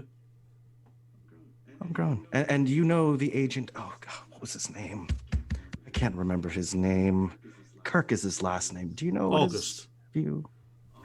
August. Yeah, August. We know him. We joke about him every now and then around the offices. I see. How just my own questions. How well do you know him? Is he trustworthy? Is he a man of distinction? I'm not a man of distinction. I'm not a fighter by any sense of the imagination, but judging by his appearances, he does. Yeah, I mean, he's an upstanding gentleman. I mean, he's a war veteran. He's well educated. I mean, he doesn't show it, but he's a well educated man. He likes the ladies a little bit, but I mean, who doesn't? But yeah, I mean, he's just a little bit, absent-minded every now and then. Excellent. And now that I have him kind of seating here, would you like something to drink? He's like, nah, you're all right. I'll get one later. Okay. And I keep on carrying the conversation. I'm gonna see if our friends from Carnaby come back. But the point of me just kind of keeping the conversations and have them seated, comfortable. Yeah. So when the rest of the so group you comes. keep up a casual conversation with him while you're waiting. Edward and Dot, you're making your way back to Carnaby Street on foot. Is there anything you want to do, discuss? So Edward, you're from the States too, right? Where from again? Well, I mean, I was born in Boston, but I live in Baltimore. Lived. Oh, you were born in Boston. I was. Oh, that's interesting. Do you know much about like American intelligence at all? I mean, I come from a family of artists, curators. My father runs the Brooklyn Museum. I mean, I'm not personally, no, I don't really deal with the law or the higher ups over there. Oh, okay. Would you, I mean, I also don't really have much knowledge of that, of course, but do you think that's exactly normal for them to be bringing in American intelligence? I mean, for something of this caliber, I mean, something coming from Egypt, making its way into London. Oh, that's fair. I don't think it's really out of the ordinary. I mean, look at all the weird shit we've dealt with. Oh, that's true. I mean, perhaps Ruby did invite him over and she just won't admit it. Okay, yes, that's where my mind was. Absolutely. I mean, they seem pretty tight. Ruby just won't admit it. Well, yeah, I think you're right about that. Definitely. That's just what I was wondering. I mean, look, like, I'm pretty keen on reading people. There's something there. Oh, absolutely. You're fantastic at that. But And sticking my arms into things. So if you ever have a hole that needs, never mind. Thing Get back to Carnaby, shall we? yes. What about you? You're from the U.S.? Yeah, yes, I am. You're a photojournalist and all. Did you ever stalk law enforcement? Stalk law? No, why would you ever suggest that? Sneak into crime scenes, take photographs of things you shouldn't be? For legal reasons, I can't discuss that. But I got a little ambitious at times, so that's all. A little ambitious. Ever get you into trouble with law enforcement? What? No. Do I seem like someone who would get in trouble with law enforcement? Well, it's a bit odd that you're a photojournalist with a good aim. I mean, are you related to anybody in law enforcement, or do you just go around shooting guns all day? I mean, Oh, no, I think I was just really, naturally gifted in it. Some people are just good at things, and I don't know, beginner's luck. So. I mean, I guess so. I'm pretty good with a book, so That's you're true. pretty good with a firearm. Yeah. That's it, but I guess maybe we should try to pick up the pace a little bit and get back. Yeah, I suppose so. They should be arriving soon, I would imagine. We'll continue. Yes, so you guys continue back to Carnaby Street. And you guys arrive. The office is empty. It is just you two that arrive there. You go inside and sit down for a minute, kind of check the time and kind of gauge how long you've got until you're going to have to go back and speak with Dawson. And several minutes pass, and then you do hear a car pull up outside. And looking out the window, you see Edith and Rubi getting out of the car. You see August kind of very close to Rubi, still a little bit clingy from his previous experience. And then you see a gentleman you've not met before, slightly dishevelled, wild hair and beard, and they make their way into Carnaby Street, where you're waiting. Nope. Thaddeus, before we go in, just to let you know, there are 3 others that are there. I know you're not very fancy of big crowds, but just trying to forewarn you a little bit. As long as you can keep them a good distance away from me. Okay, I can do that. No problem. And she'll go back to the trunk of the car and like pull the book out and like hold it in her arms as she carries it. Don't mind seeing them from afar. Yes, I'll get them to keep their distance if that makes you more comfortable. For now, until I get to know them. Okay. And we'll head in. Oh, hi, Edith. Oh, did the trip go well? Yes, this is Thaddeus. Just maybe give him his space a little bit until he gets a little bit more comfortable. I think, if that's all cool with you guys. Oh, yeah, of course. And Dot will back up to a corner near one of the desks. Edith will kind of usher Thaddeus into an area that's kind of where he can sit, that's kind of further away from everybody. Yes, thank you. Hello, Thaddeus. I'm Edward Fry. It's good to have you with us. Would you like any tea or anything? I'm having some bad luck with tea today.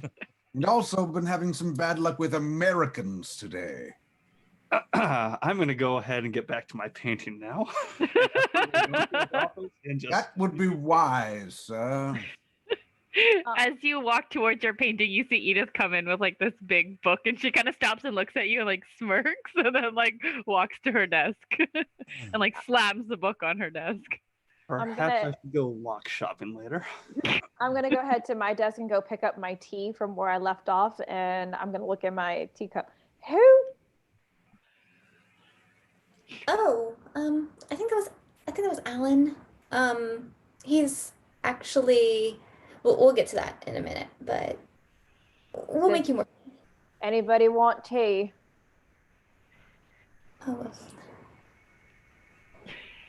Excellent. I will go make a pot for everybody. I walk Thank up you, to Ruby. Thaddeus. I walk up to Thaddeus. I put my hand out. My apologies, sir, for what happened earlier. I lost myself because I really, really am a fan. And I lost my mind. I'm sorry. I apologize. This facade. I should have just been up front from the beginning, and I hope we can start over. And Americans really aren't that bad. We're really good people. So, and I want to prove that. I want a chance to prove that to you. So, if you can accept my apology and we can start over, and I put my hand out, shake it, it would be a pleasure and an honor. And when you shake my hand, you feel an electric charge. Oh, please. And you see that I have one of those old-timey buzzers in my hand. Just to prove that I'm still of good humor.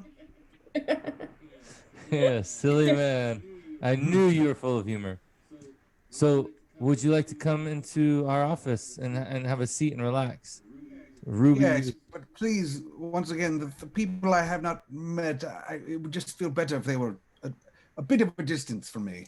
Of course. You can preferably at least 6 feet and wearing masks. But if they can't do that, at least just a bit away, please.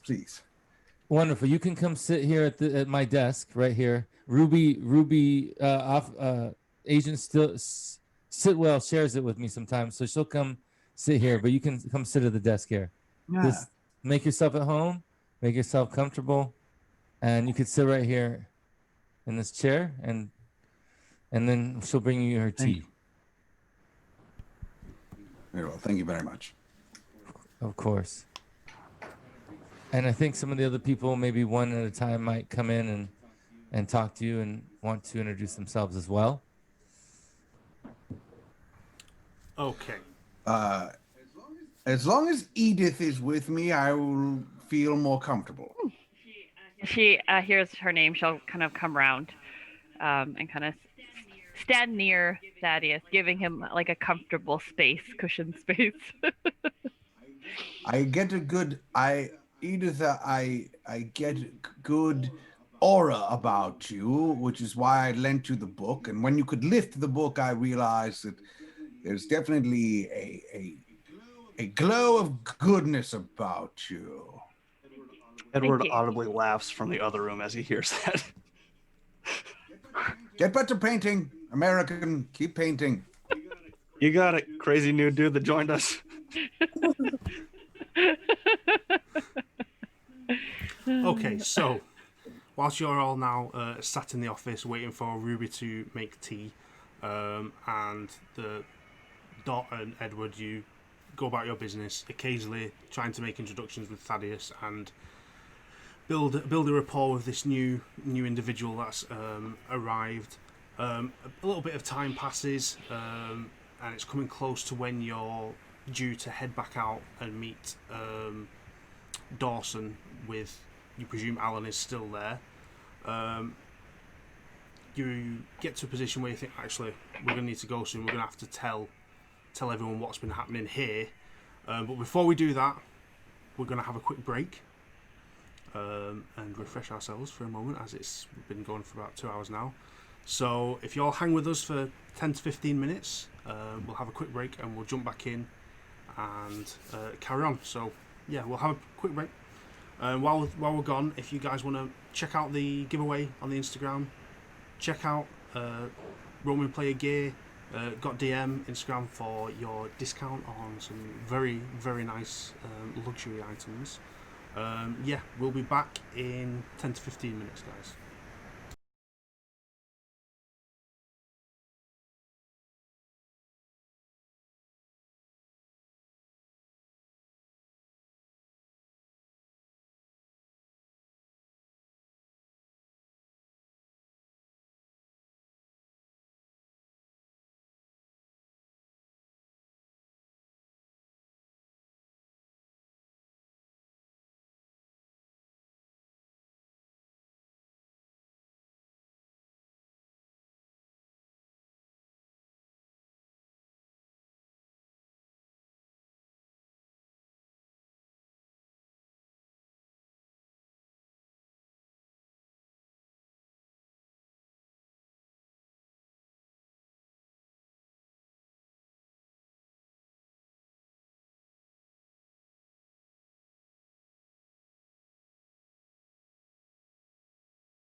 Welcome back.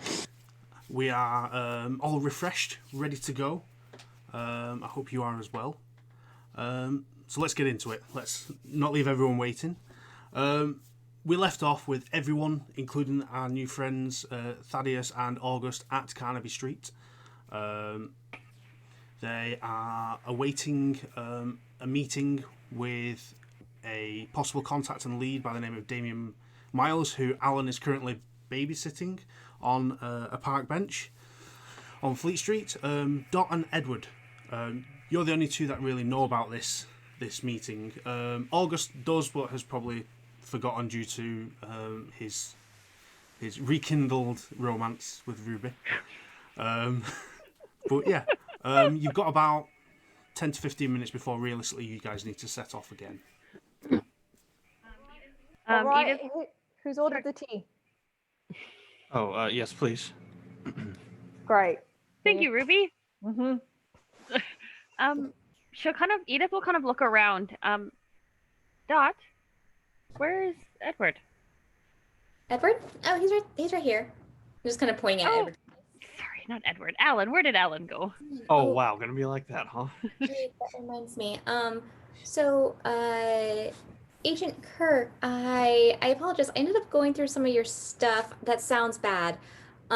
You dropped some paperwork just before you left, and I noticed in the notes there was a mention of a contact, Dawson Mills. So we took it upon ourselves to go attempt to contact Mr. Mills, and we're successful.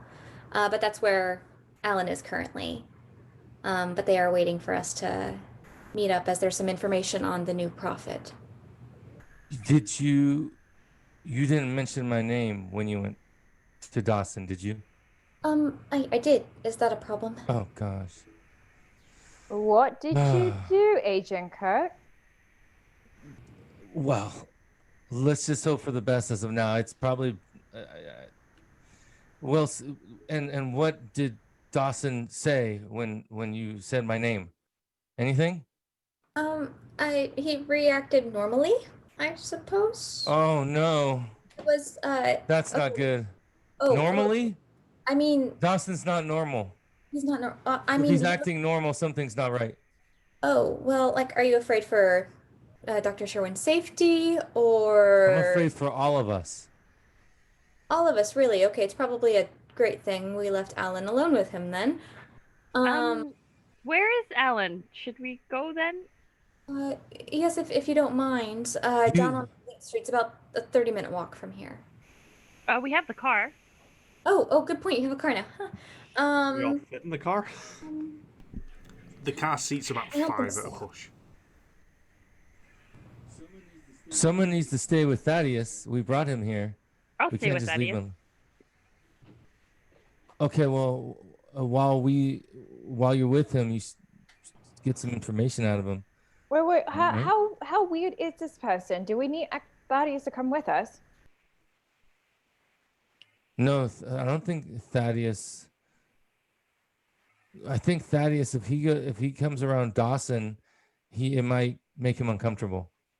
I know Dawson.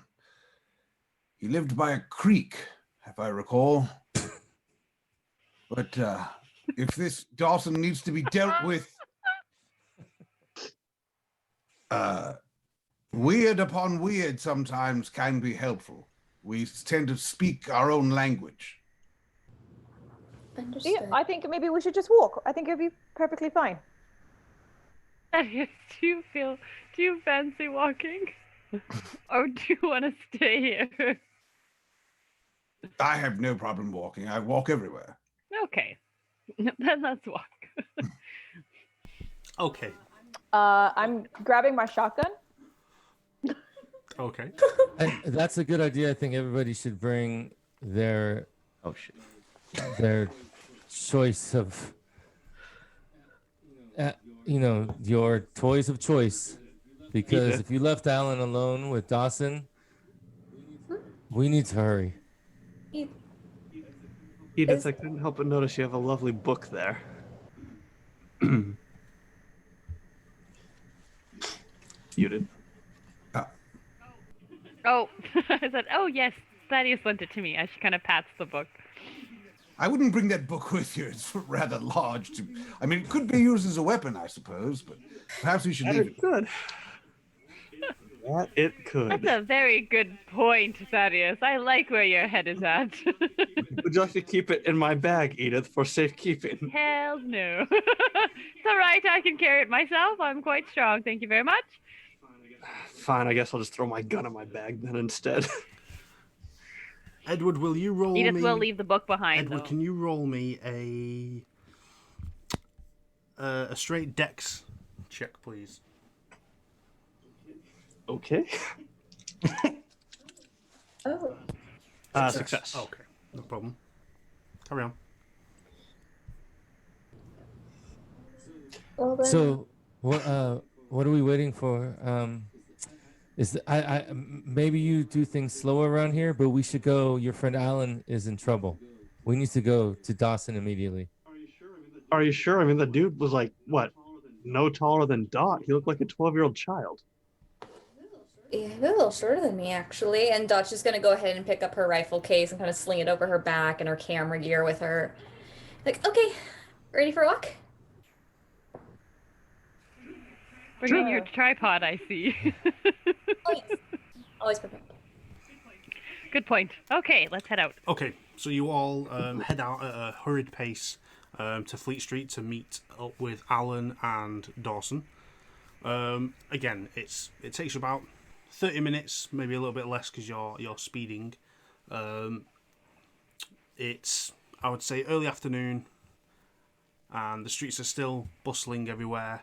You come around the corner onto Fleet Street, and you kind of look where Dawson was selling newspapers, and there is no one there. You kind of hazard a glance round, and you see a few hundred yards further down Alan sat on a bench with what appears to be a 12-year-old child chatting away. Well, that's a good sign.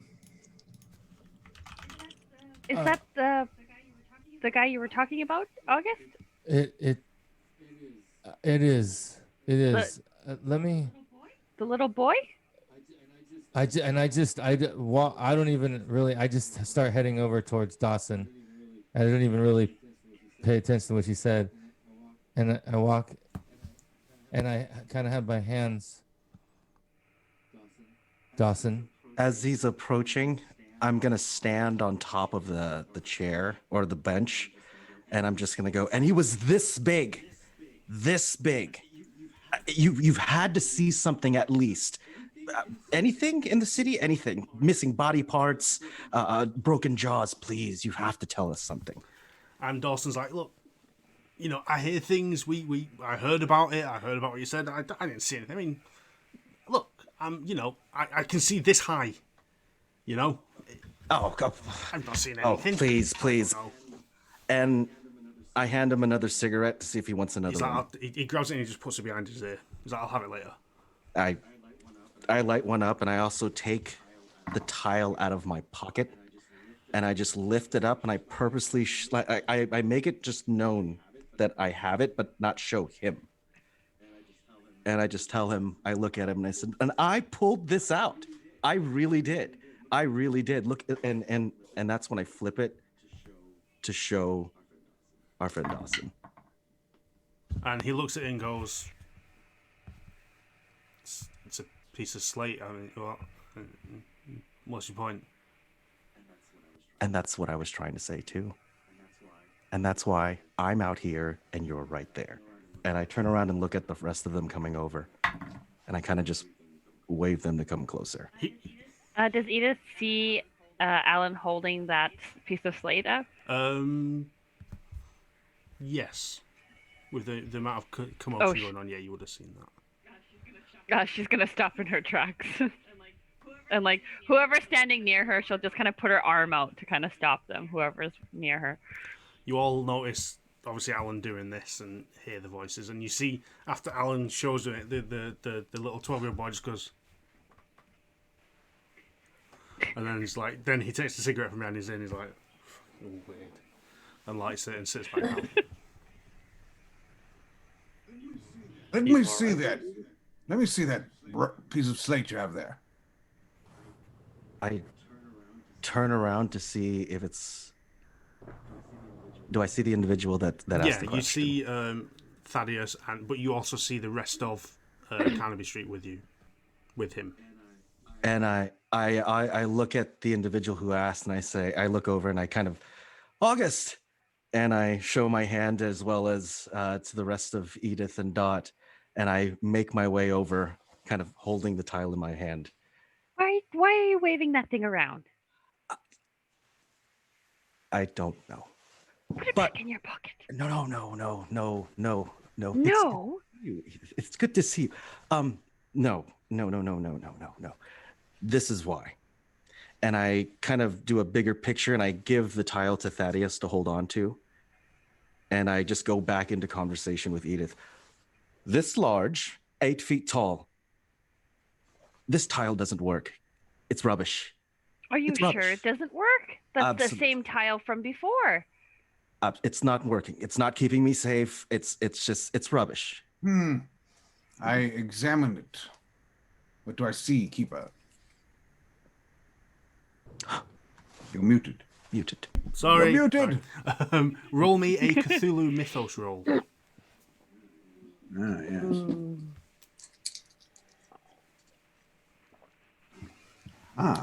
I indeed believe I got it. Oh, I got it. Yeah, you look at the piece of slate tile, and within it you see a carved symbol of a star with what appears to be an eye in the middle. It is the symbol carved on it is something you know about.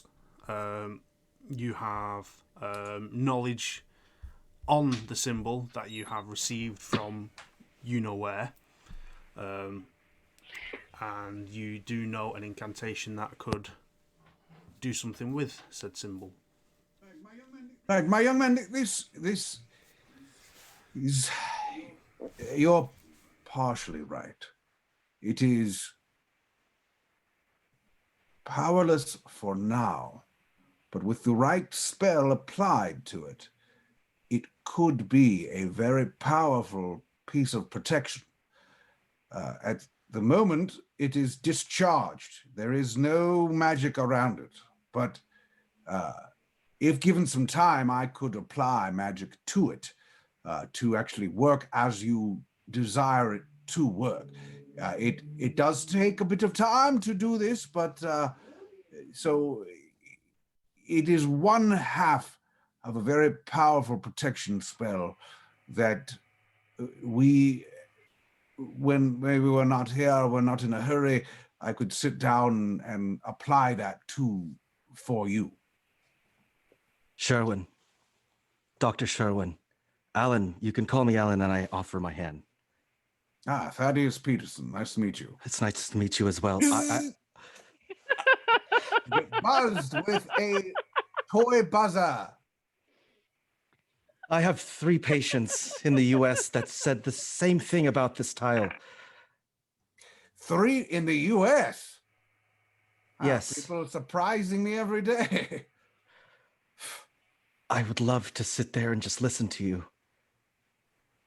I didn't think there were 3 people in America that had the brain power together to know about these sort of things. Well, there were 4 and I left, and that's why I'm here.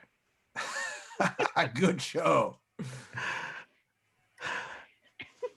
So, Thaddeus, if you don't mind, I'd love to, and I purposely am ignoring the rest of the group, and I offer if there's another bench to sit next to.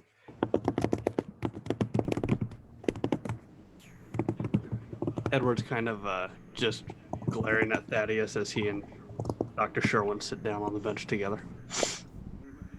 Very well. And if it would take over an hour for me to apply this, and I don't think I could do it here. I would need total concentration. But what this is it is the discharged stone of an elder sign, and it can be used as protection once properly charged. So once we're in the proper place, I can charge that for you. Does it? I have had patients tell me it smells of sulfur. Does that bring anything to you? I mean, the smell of sulfur brings many memories to me for sure. None of them good.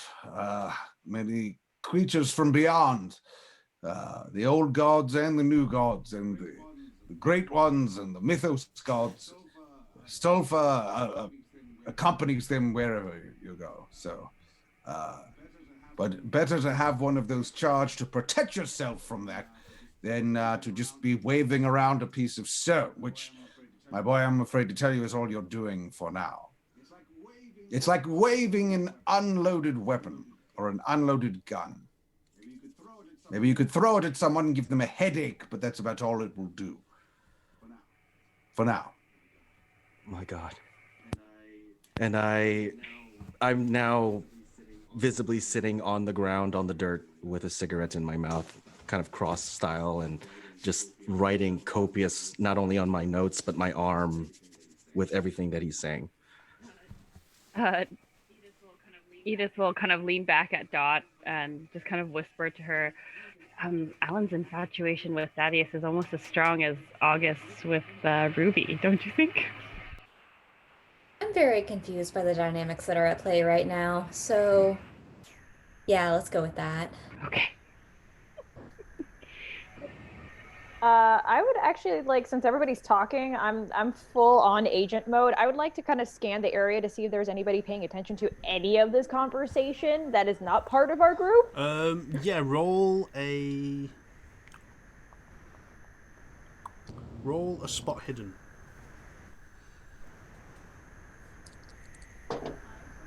I succeed. The only person you see kind of paying attention to all this is a small 12-year-old paper boy who's literally stood on the bench next to you all just like that. Okay. I'm going to go up to the little boy. Can I get a newspaper, please? And he kind of turns to you and goes, "You all right, darling? How's it going? You all right?" I'm fine. Yes, you How are you? Yes. And he's still like smoking a cigarette at this point. Oh dear. All right. Dawson, by the way. Dawson, Paper? you all right? Oh, you're Dawson. Oh. But you're just a child. Wait, why is August afraid of you? And he kind of And I step in. looks around you, looks at August, and just goes, No, Dawson, I didn't say it. I don't know where she got that from. I'm sorry. Do you have another one? Do of we those need to have cigarettes? words again? But darling, Dawson. you told me all about your fear for him, and you called me your love, and so you've confided in me in all of your fears, and you've talked about Dawson so much. Yes, my fear is that I would never see him again. And here he is. So all my fears are gone. Dawson, do you have another cigarette? I got it off Buddy? Alan. What's... And I hand him one. I throw him one, just at the one I had behind mine. Just throw him. Dawson, thank you, Al. Dawson, have you been nice? Why is Alan in the dirt? Have you Nothing to do with me. Have you been playing those games again? No, not doing anything. Just talking. Great. Do you have a light? Yeah, he pulls out like a box of matches and Thank lights you. one for you. So you've met this is a coworker, Miss Sitwell. Agent Sitwell. Agent Sitwell, she's my ex. Oh, really? So Dawson. Good man. Yes. And he kind of shuffles up next to Ruby a little bit more. He's like,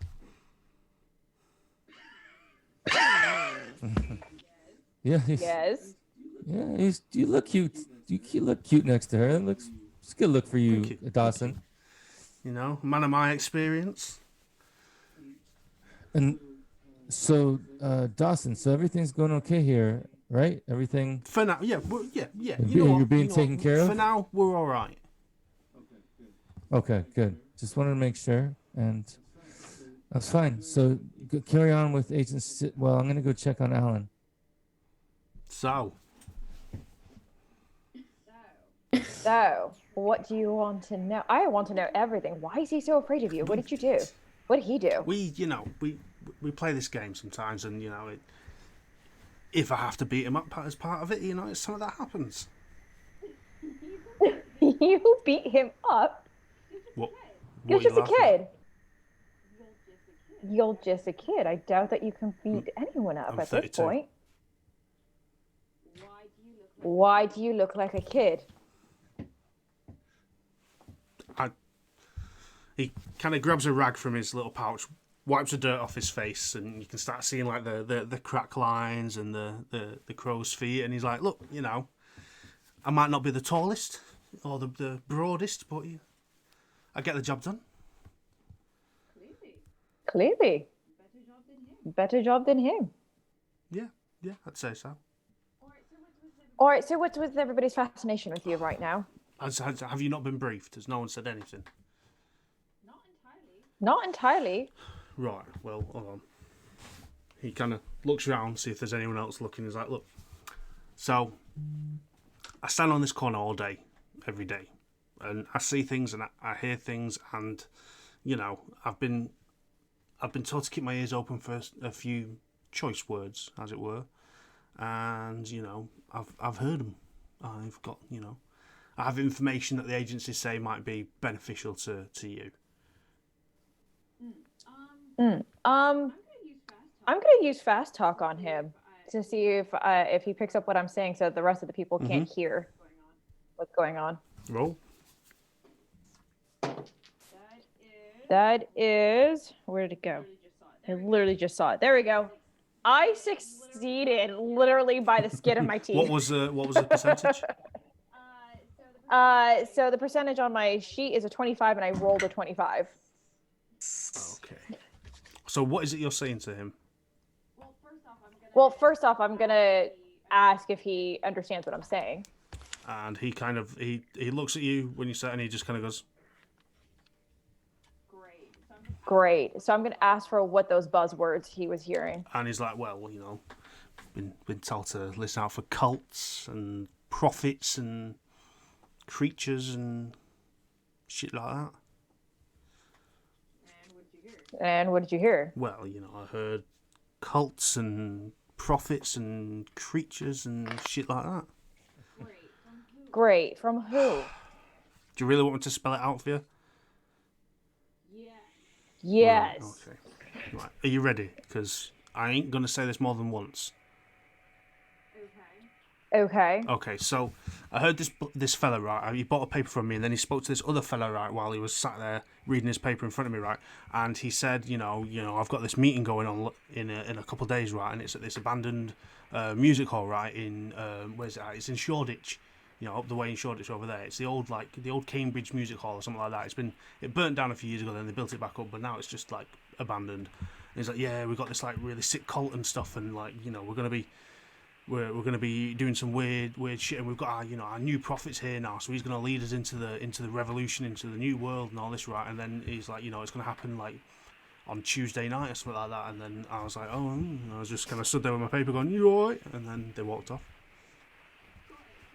Got it. So 2 fellows, music hall that's abandoned, a cult, new prophet here, and it's on Tuesday night. Yeah. Great, thank you. And I just like walk away and like hold on to my. Yeah, my you walk away and shotgun. he kind of looks at it. He's like, So I do Very a little obviously. swagger. I do a little swagger walking away. "Okay," and he just sits there and carries on smoking his cigarette. I'm actually gonna approach Dot and Edith at this moment. Ladies, so from what I've gathered, there's a music hall that's abandoned that the cult is going to be meeting at. The new prophet has arrived, and they're going to be meeting on a Tuesday night. Tuesday night. What week is it right It's now? Monday. Keeper? Monday. Oh, tomorrow. We have all the time. Tuesday night. Thaddeus, have you heard anything about a music hall? An abandoned music Absolutely hall? not. If I heard anything about a music hall, I would ignore it. Oh, 'cause right. I abhor music. Right. I right, right. agree. Maybe that's why it's abandoned. I agree. Perhaps. Nothing good comes from music, only distractions. All right. It's the mind. Well, should I tell him? So I've got some inside information that the a cult that has a new prophet is going to be meeting in an abandoned music hall. So to your point, I think it's a distraction. Yes. We should. What do you suggest we do? Well, I preferably like to get some reconnaissance first before we actually link a plan of action for Tuesday night. It seems that we have about 24 hours to our advantage, and I'd like to take full advantage of this opportunity. It seems like a sound plan. So send us in a small team to observe what's going on and then bring in everyone. Yeah, so just take a look around to see what entrances and exits we are dealing with. Because in my experience with this team, we are terrible at entering and exiting. And I look over at Edward. Sounds You like get caught up on one fence. It was fine. We He made it. threw a book at a dog. Look, Excuse me, what is this about throwing books at dogs now? Edith. Okay, we went to this house we were investigating, and at the top of the stairs was this massive snarling shadow that came charging towards me. What And- would you have done? She'll look over at Dot to confirm the She story. doesn't know anything. She wasn't there. See, I was right next to you. Do you always overlook me like that? That big, shadowy, snarling creature was a corgi puppy. Mm-hmm. I'm Very gonna pull up my- interesting. Yes, but yeah, so he throws books at things, and now it includes animals that are defenseless. But so, Ruby, you were thinking sending in someone to kind of scope out the place? Yes, I think it would be wise if we can take advantage of the situation and be able to set up a better plan than just ambushing it. Well, Agent Sitwell, I did pack a tuxedo just in case. And I pull out my flask and I see if anybody would like it. Oh, Edith will reach out. I hand it to Agent Sitwell first. Okay. Yes, I'm sure that you would look fabulous in a tuxedo, but I believe that this music hall is actually abandoned, so you would be the only one dressed for the occasion. Mm-hmm. Never mind.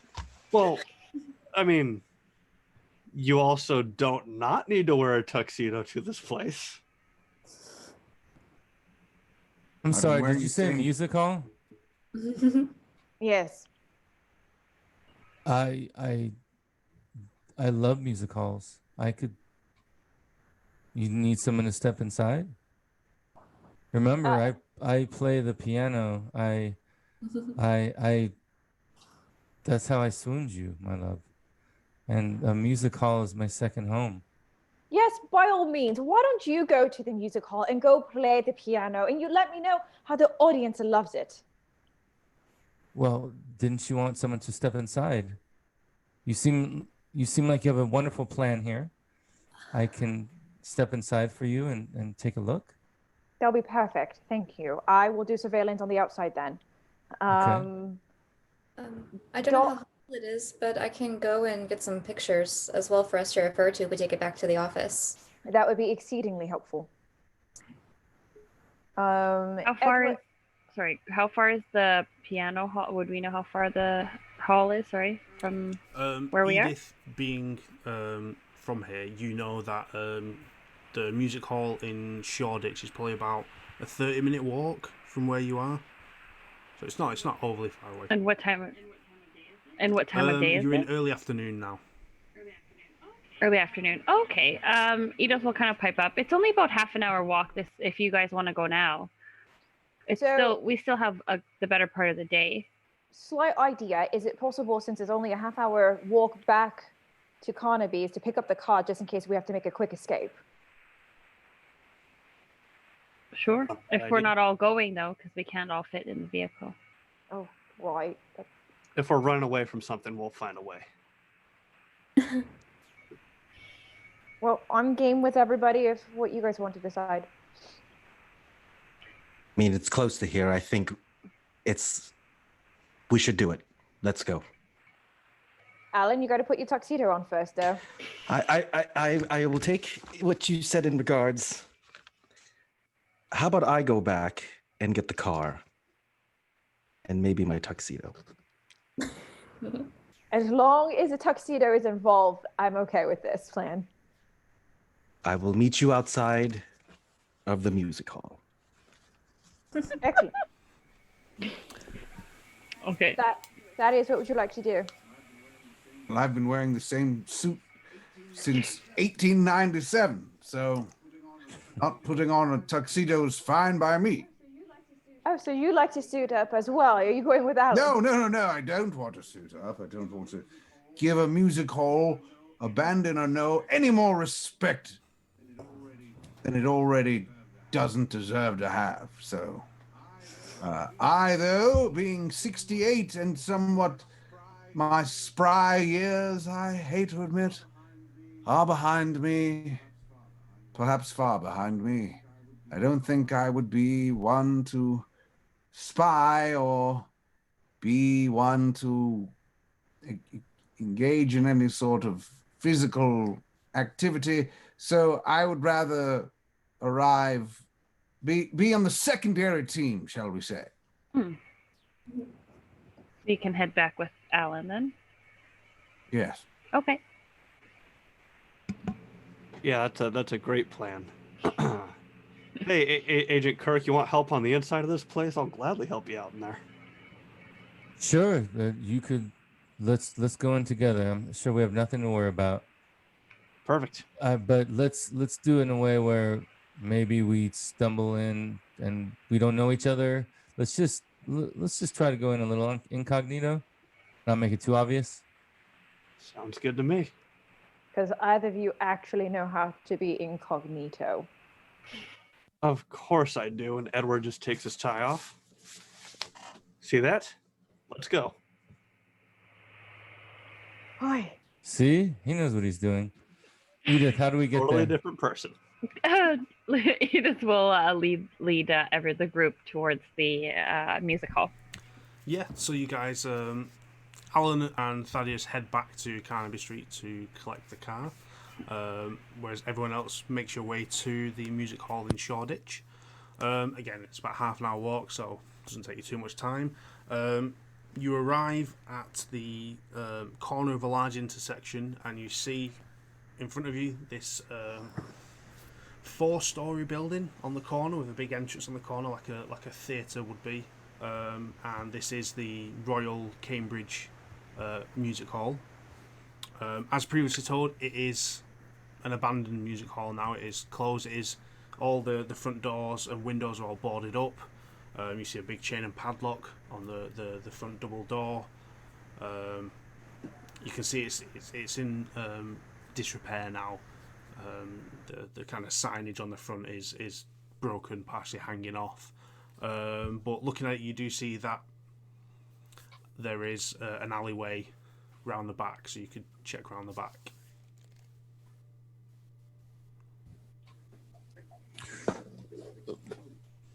Okay, I would love to at least go up to the padlock, and can I investigate it and see if it's even locked, or is it just hanging here? Make me a locksmith check. Oh, no, that was a fail. You look at it and it is a big, chunky, solid metal padlock. You've no idea how to open it. I kick it, and I walk around the back to the alley. Okay, does anyone else go with him? I don't want to go with him, but do we see any ladders or anything that might go up to the roof? Looking from the front of the building, you don't see any ladders anyway. You just see boarded windows, but you've not inspected around the back. Okay, in that case, then I will follow. Yeah, okay. That'll follow as well, but I'm a bit of a No distance. problem. What's Edith and Ruby doing? Good. I'm gonna cover Dot from behind, so following Dot, but like a little bit further back too. Yeah, I'll follow with as well. I'll stay right by Ruby. So as August and Edward make their way round the back of the building, looking on ground level, you see that there is a few kind of large bins that are knocked over and trash everywhere. You see 2 or 3 rats scurrying around. There is a back door, like a large back door, which would be like a service entrance. Inspecting that is also chained and padlocked quite heavily. But you kind of peer up and around, and you do see that there is like a fire exit stairwell that comes down the side from probably the 3rd floor up. There is a door, and then you've got the kind of ladder stairs coming down, and then a point where the ladder would drop to ground level and climb up, but it's kind of hung at about 10 to 15 feet up in the air.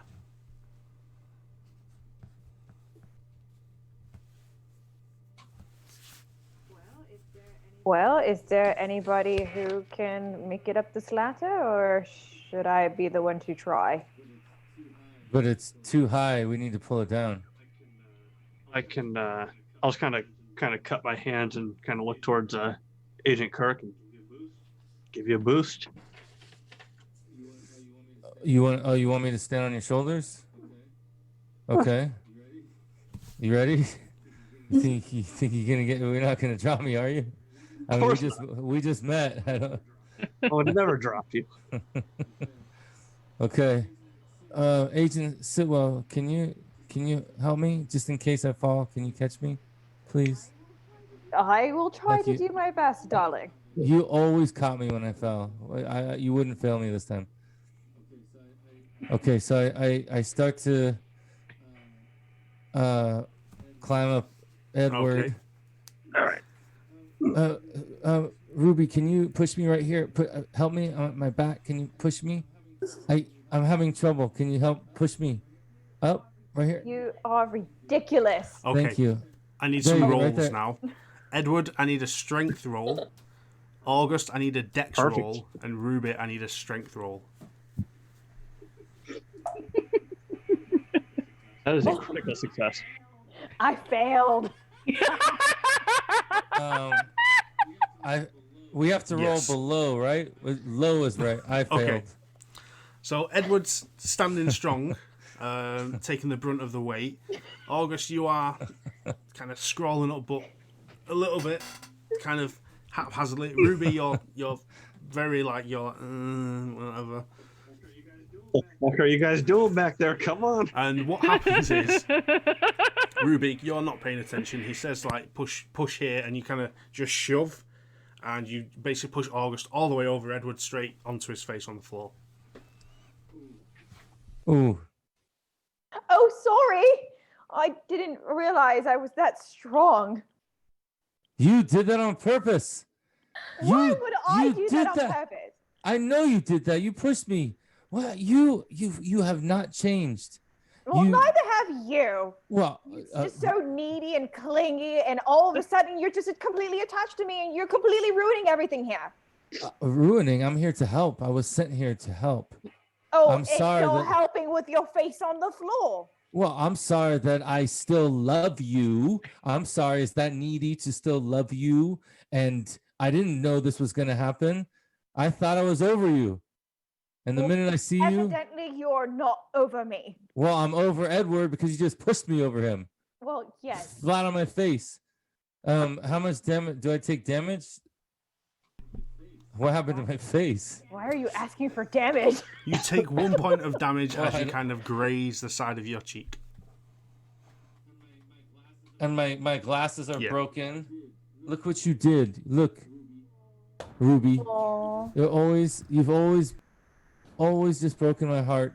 And now you've broken my glasses. But I stand by your side because I've always been loyal. You could inflict pain until the end of time, and I would never leave your side. So, okay. So how about we try something different since that didn't work? Any ideas? Lord Keeper, you said there were like trash Yes. bins back here, yeah? Are they like regular trash cans, or are they like more like dumpsters? They're kind of regular trash cans, but they're square in shape, rather than like a round one. So they are stackable, if that's what you're thinking. That's what I'm thinking. Yeah, I'll stack a couple of them up kind of underneath the ladder and climb up on top of them and try to jump up and grab the ladder.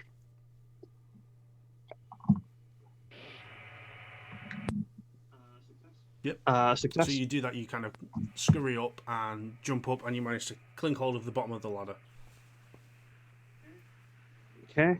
And I will climb my way up to the first level. And do I see like a release mechanism on you see on the ladder? Like a little clasp that's quite rusty, but after a couple minutes of kind of jimmying it, you manage to pop it open and slide the ladder down. Oh my goodness, Edith, he did something right. I have to get this on camera right now. Yes, hurry up, grab your camera. I'm trying to like take a picture angled up at Edward. Be like, I'm so proud of him. Pictures or it didn't happen. God, I hate you so much. I love you. All right. Well, you want to come up with me, or do you want to stay down there and see if I can open up one of these doors from the inside?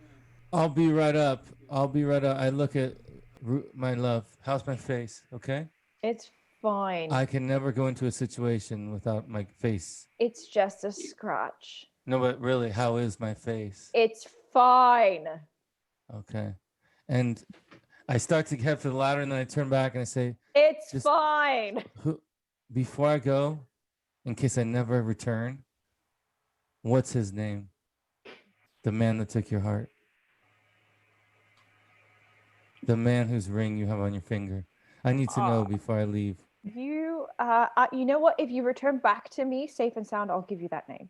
That I am. You've inspired me, and I start climbing the ladder, and I head towards Edward. You all right there, Agent? Okay, I'm good. You ready? So yeah. Good job, by the way. Well done. Leave it to an American, right? Hey, back at you though. I mean, I overheard her say you look fine. She did. Do you think she likes me? I think so. I think she's really into it. Personally, I think that's just a fake ring. I mean, you can find those things anywhere and put them on. You know, you got this. I'll begin heading That's up. Right. All right. I hear a slight accent. Are you from Boston? Yeah, I am actually. It's slight though. You left when you were young. Yeah, I mean, I've been on the East Coast, but I just never really picked up the accent, I guess. All right, because East Coast. I'm East Coast. All right, let's do this. And there's what's up there here? Is there a door? Is there a window? So when you're on the first floor kind of landing of this, there is no entryway. You have to go up another 2 flights to the 3rd floor where there is a door up there. Okay, so I'll start climbing to the top, to the 3rd floor, and I get there, and I try to open the door. You get there and you turn the handle, and there's a bit of resistance, but then you kind of force it, and you hear a click, and the door opens. I look at Edward. Hey, well, that was easy. Looks like we're in business. And before we go in, turn around looking down in the alley. Do I see Edith and Dot and Rubi down there? All right. I'm just going to pull out one of my books. No. And I'm just going to kind of drop it and just try to land it near Edith. Okay. So I want Edith, Dot, and Rubi to all make dexterity checks. Oh, no. Critical success. I failed again.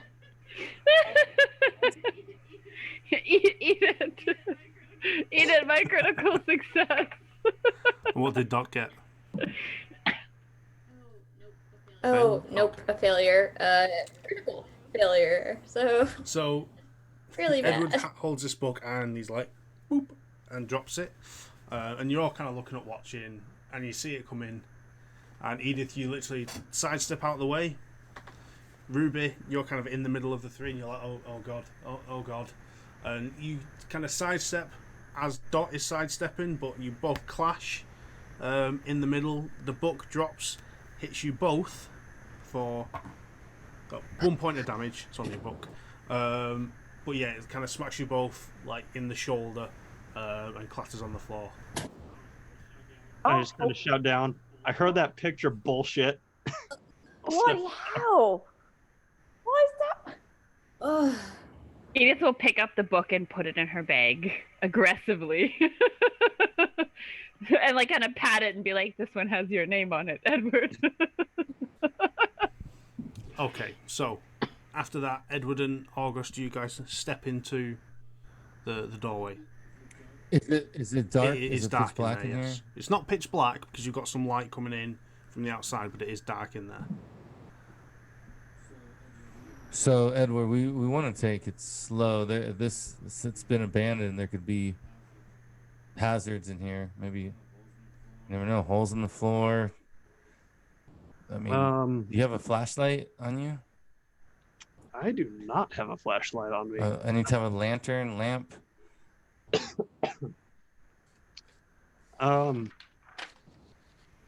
It doesn't look. If you look too far in, it doesn't look like there's much light. I'll say Edward has a box of matches on him. Okay. I guess if we could try to find like a bigger piece of wood, we could try to make a torch or something. Okay, so you want to lead the way since you have the light? Yeah, looking around, I'm just gonna try to find like a longer piece of board, a pole of any kind.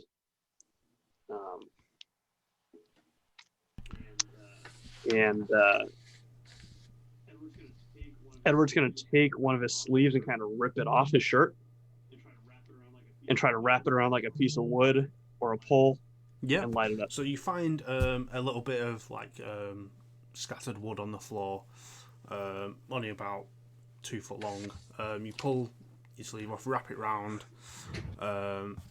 Takes a couple of minutes as you're using matches to get it lit. You light it and it starts to burn and smoulder and starts to illuminate the room. You kind of stand there holding this makeshift torch, looking round, and you look at the doorway as you've entered, and you see on the wall just next to it an oil lantern, just hung there. Still has oil in it and a wick, just needs lighting. That'll probably last a lot longer than this. So, but you do have Perfect. one sleeve now.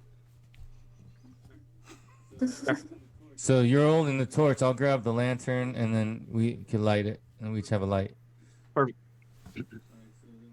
All right. So then we start heading down this dark hallway, and what do we see? So walking into this doorway and moving down, you're on the 3rd level, and you're kind of moving along a corridor. There's several open doorways to either side that look like possible dressing rooms.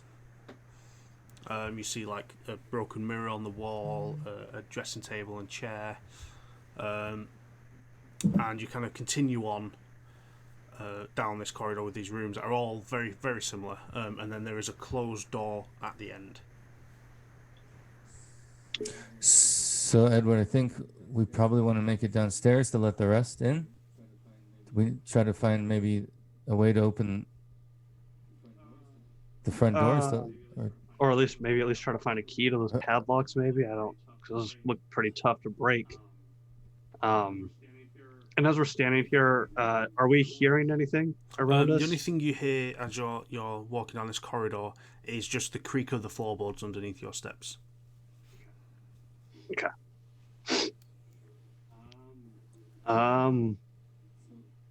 So we approach this door. We try to open. Is there a handle? Yeah, Does there's it a little slide? round doorknob you can turn,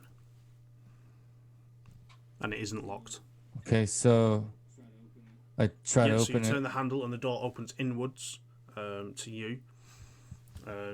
You open the door and you hear a very loud, kind of low creak from the rusty hinges. And you kind of open the door fully, and it bangs the wall slightly, and you hear this kind of like echo of the bang, kind of wave out of where you are into the room ahead of you. As we hear that echo, Edward's just going to draw his pistol. That wasn't good. Could be worse. It may get worse. Okay, let's be careful. So we start heading through this door, and what do we see through here? So stepping through and bringing the light with you, you find yourself on a balcony level of this music hall. So it's not like a seated balcony or anything like that, like in an auditorium. It's more of a service balcony along the top of the music hall below.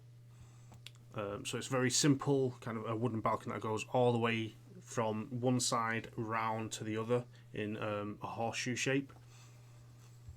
You don't see from where you currently are. You don't see any stairs down. They may be further round, obscured from the light. But looking down, you see the main floor of the music hall, and with the bit of light you've got, you can see there is a circle in the middle of the music hall. You're not sure from your level if that's maybe a circular dance floor, if there's a platform there, or if it's just drawn on the floor or something, but you can see the outline of a circle on the floor. Yes, sir. The windows that were on the front of the building, were those boarded up on the outside or the inside? Was the glass still intact, or was it just kind of boarded over? They were boarded up from the outside, so you couldn't see whether there was glass or not. Okay. So now we're on the second level, and that's the bottom level down there where the circle is. Is that where ground the circle level? is, that is on the ground level. You're on the third. That's ground level. Yeah, so ground first. Okay. And does it look like that circle area beyond that is the front of the building by chance? Can we tell? Kind of. Make me a spot hidden roll.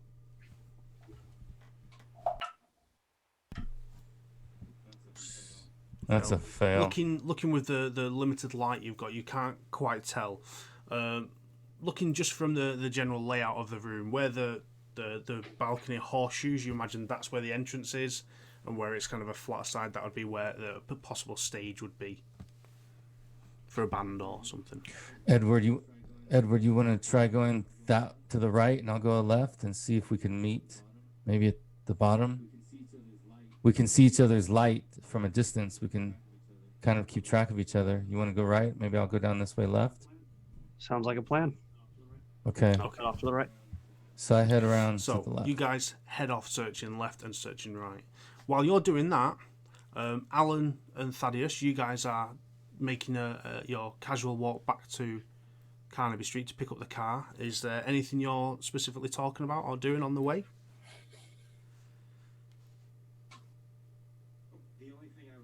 The only thing I was going to mention to Thaddeus is that I have no intentions of actually going into a tuxedo. I think that's a good choice. I just wanted some opportunity to speak to you.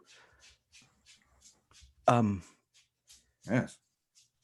We've seen things that are rather large, flashes of light, and I saw a person ripped in two. But that's not the weirdest thing, Mr. Patterson.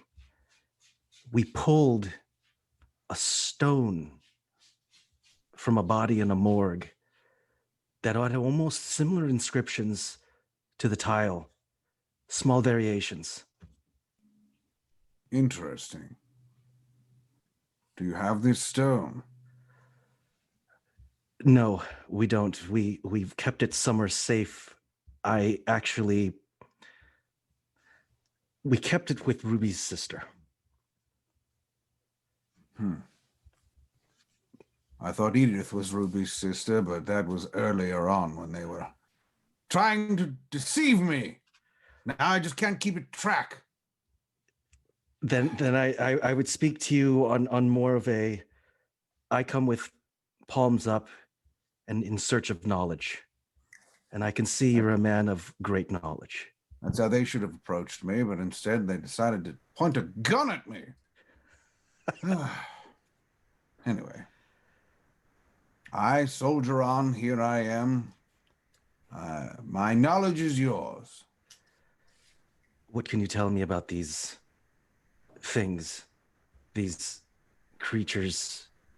They've got large claws, tall, skinny.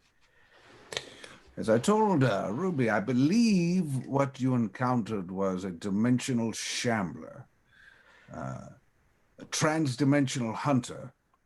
They flicker in and out of different planes of existence, including our own. They can be seen when they're flickering in and out. Did it shimmer and fade? Did it take corporal form and then seem to dissipate? Yes, it did. But I would ask even a more question, something that I would know would be more of your expertise. What does Egypt have anything to do with this, though? Egypt? Well, Egypt is on one of the lines. There are lines that run throughout our planet, which is round, by the way. Anyone in 1920 who thinks the Earth was flat was considered a madman, but for some reason, 100 years later, people will think that it's flat again. I have no idea why, but anyway, there are lines that circumvent the globe, and some of these lines connect. And in Egypt, many lines intersect with one another, and there are power there that cannot be explained or controlled. So if Egypt is involved here, this is very grave news indeed. But have hope, young man. There are still ways to circumvent this. There are still ways to go into the light, shall we say. And I kind of walk a little bit with my shoulders back, a little bit prouder, kind of knowing that I'm learning some more of this.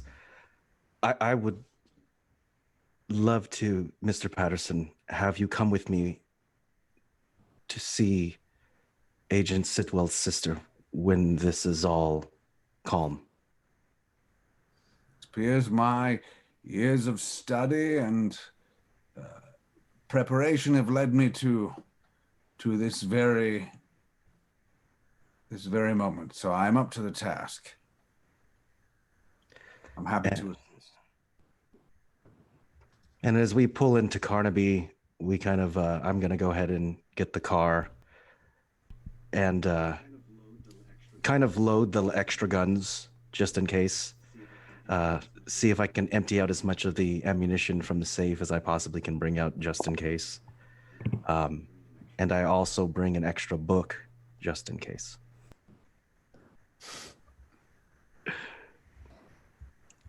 Oh. You're muted, sir. Muted, sir.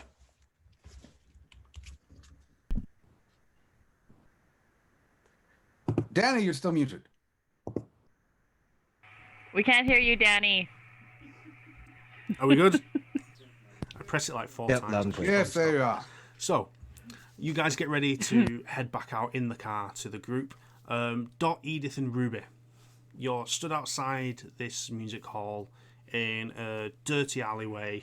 There have been rats running around, waiting for Edward and August inside. Is there anything you're doing while you wait? I'd probably just keep an ear out to hear if I can hear them from inside the house. If not, I'd probably just go around to the front and just take a look at that lock.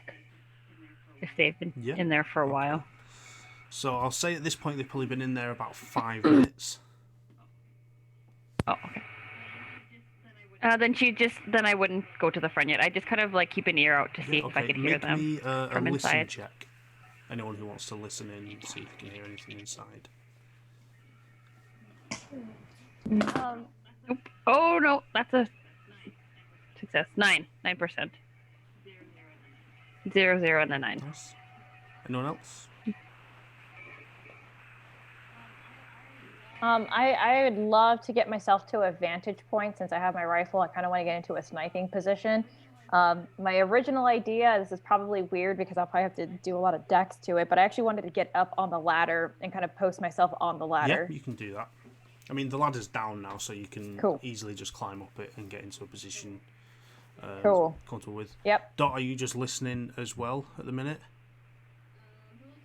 Probably keeping an ear out, but not as attentively. She'd be going around and just trying to get at least a perimeter, like shots with her camera to try to do a rough, like blueprint sketch when they get back. While you guys are doing that, August and Edward, you guys have entered into this balcony level and you've split and started moving your separate ways.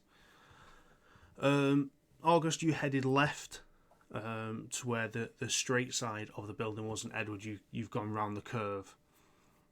Edward, you make your way and get to the midsection of this curve where you see the balcony, this kind of narrow walkway opens up to a landing area, and then you do see a stairwell at the back that leads down to the ground floor. August, you go to the left and you get to a point where you come to where this kind of flat side is, and it's just a dead end at that side where the balcony kind of just hits the wall and stops. What are you doing? Okay, can I look around to see if there's any compartments or little latches or anything? Because this kind of doesn't make sense to me that it just stops here. Make me a spot hidden check. Fail. Jeez, I should be playing the other game with these rolls. So you look around and you don't see anything. You just see that the balcony seems to stop here, and it might just continue round to the other side, stop there, and just cover the three walls, as it were, the three sides, rather than the four. You don't see anything particular of note. And I want to look over the edge to the bottom. How far down do I estimate the floor is from this balcony? Down. Oh, it's two floors of a drop? Oh, boy. And there's nothing here. It's just a dead end. And can I still see on the other side the light from where Edward? you are, Edward's like halfway round. You can still see his torchlight from there. And can I shout? Edward, do you see anything? I'm just going to shout and see if he hears me. Edward! As you shout, Edward, it does echo a little bit due to the size of the room. And Edward, you hear him shout.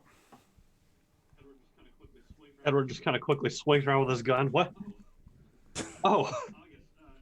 August. Staircase. Oh, wonderful. I'll be right there. All right. So I start running. I'll wait for him to catch up.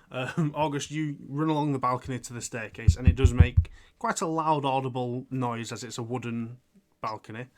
You reach that staircase and meet up with Edward, and you're both kind of looking in each other's eyes, like ready to go down the stairs. Edward, you hear a sound that you immediately recognise, and it is a low, kind of growling, hissing sound. And it's coming from the bottom of the stairs. And you can hear it, and it lasts for maybe 2 or 3 seconds, then stops. The moment it stops, you suddenly hear a door open from what appears to be behind you, and several sets of footsteps coming through. Now I have one question. Don't like that. Do you turn and look?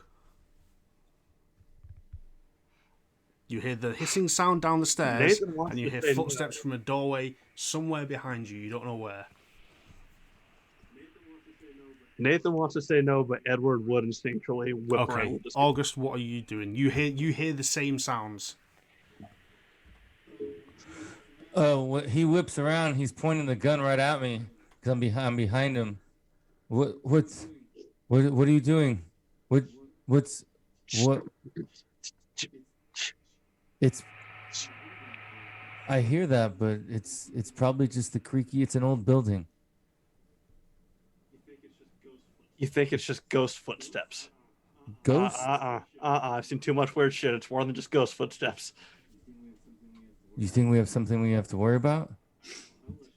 I don't know. Let's just.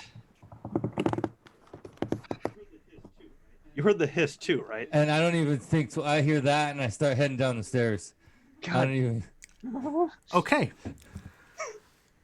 August, you start making your way down the stairs to where this low, deep hissing sound was coming from. How fast are you heading down the stairs?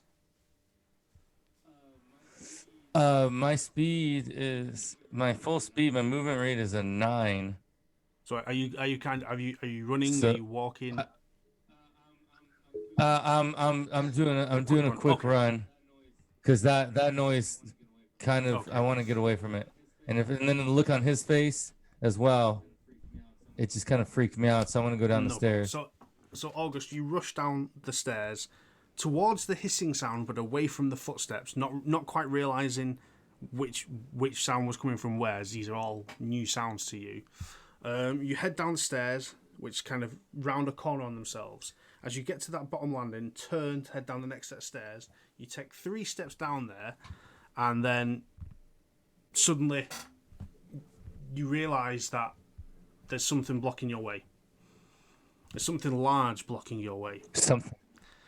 It's something about 8 to 9 feet tall. It has elongated, smooth limbs and an almost beetle shell-like body. It has a white face with no features on it. It kind of, you think it looks at you as it moves its head towards your face, and within a split second, its arms are coming around you. They grab your shoulders, and then black.